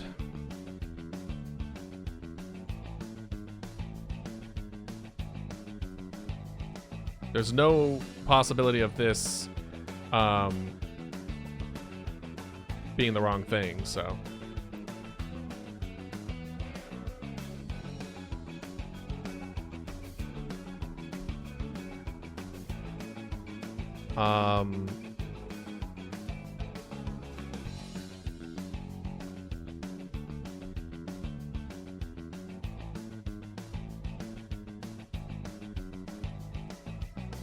Let's see.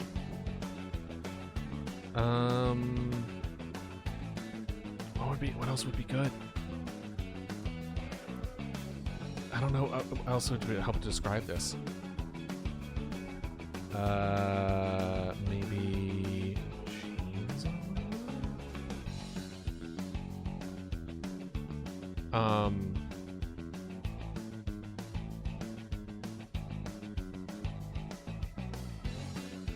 I don't know. Yeah.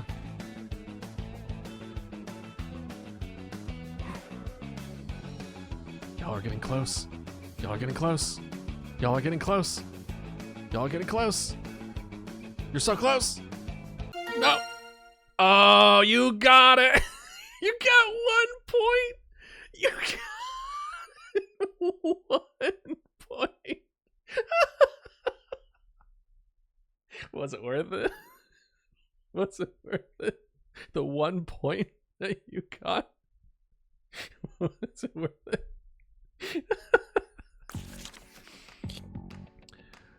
Oh gosh. Let's do...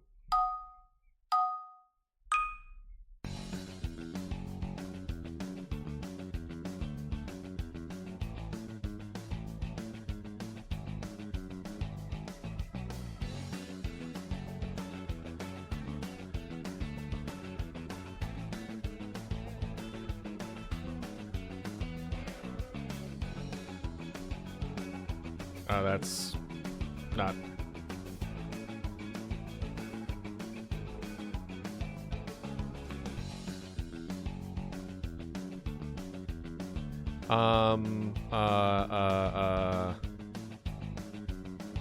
Would be a good way. We could also do... This probably will confuse you even more, but whatever. I already made y'all mad anyway, so whatever. Who cares?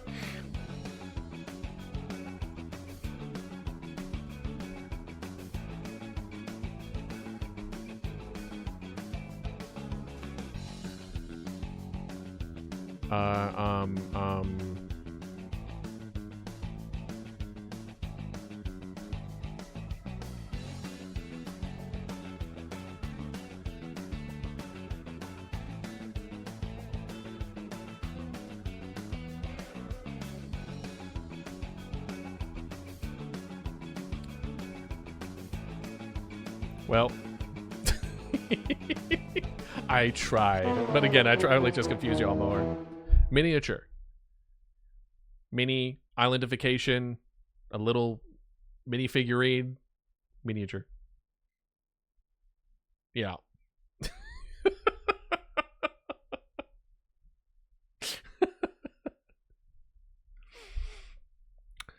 Yeah, I don't think y'all are going to be playing this with me again.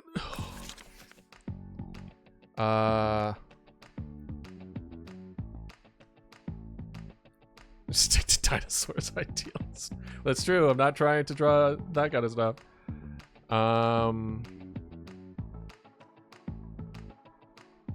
No, if I do the first one, y'all will actually just kill me. We'll try this one.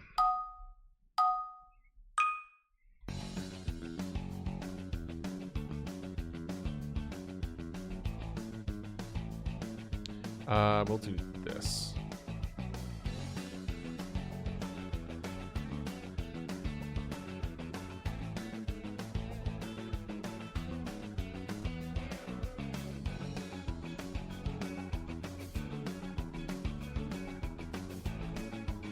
Let's see if I could try to make this. Oh, there it is. I was going to try to make it shiny.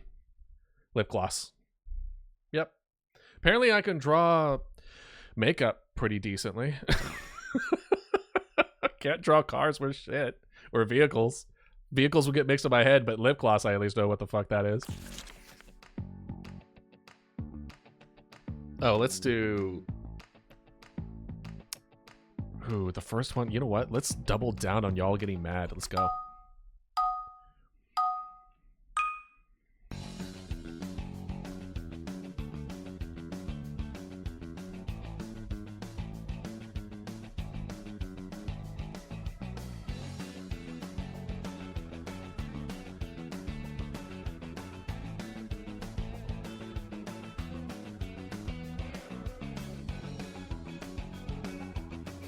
Oops.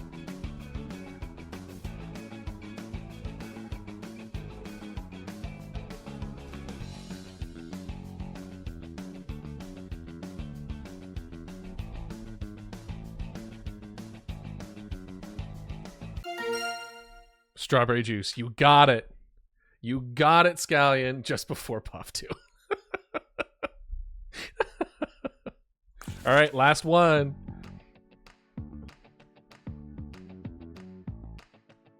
Oh, yeah, let's double down. Let's do it.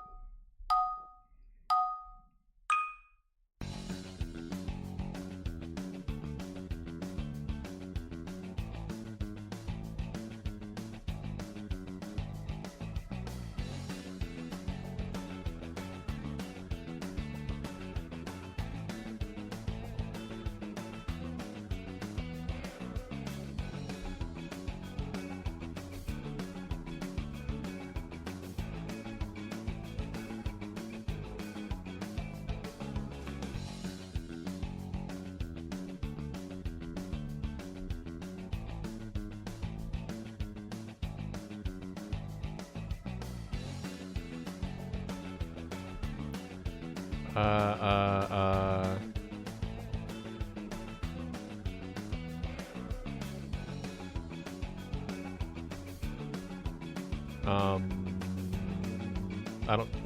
I'm at a point where I'm just like, well, if I draw any more, it's not like you're getting any more or less. I guess I could have taken it a different direction, but... Well, here we are.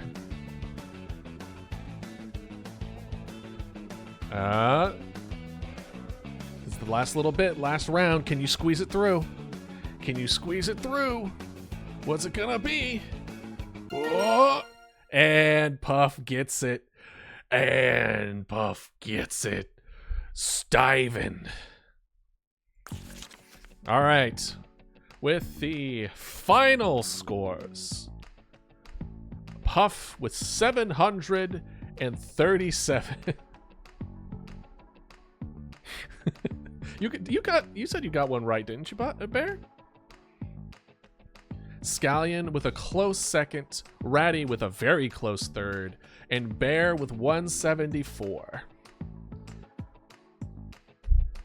Well, that's still, listen, y'all saw my drawing, all right? You can think you're being about as much as you want, but at least you didn't mix up a bulldozer with a tractor, a pickup truck with a tow truck, and then I honestly even forgot what the third one was, but also something else. You're not a stupid moron, Bear. You're not at all. I'm just bad. Half the time, I would say like a good quarter, not even a quarter. We did 45 and I messed up 3 times. I would add another couple just from bad drawing. Just from like nobody got it, just because like I wasn't doing it correctly. So we'll say like a fifth. We'll say like 20% was due to just me. But yes, no, this was fun. This was a good time. Let's consider doing this again, or unless y'all really never want to ever do this again. But yeah, so I think that's pretty much it for today. I have, as long as you're back, you can. For now, killing that is a dentist. Be the one drawing. Well, I have to. All right. Or on mouse. Yeah, I guess I could try to hook up like a drawing pad or something. But yeah, no. Just a reminder, I did release the Dodo Kibble and the short for the Friday stream, so feel free to check that out. And I will be seeing y'all on Tuesday for more Slime Rancher. So with that being said, thank you for being here. Wonderful having you. And I hope you all have a wonderful day. Take care. See ya.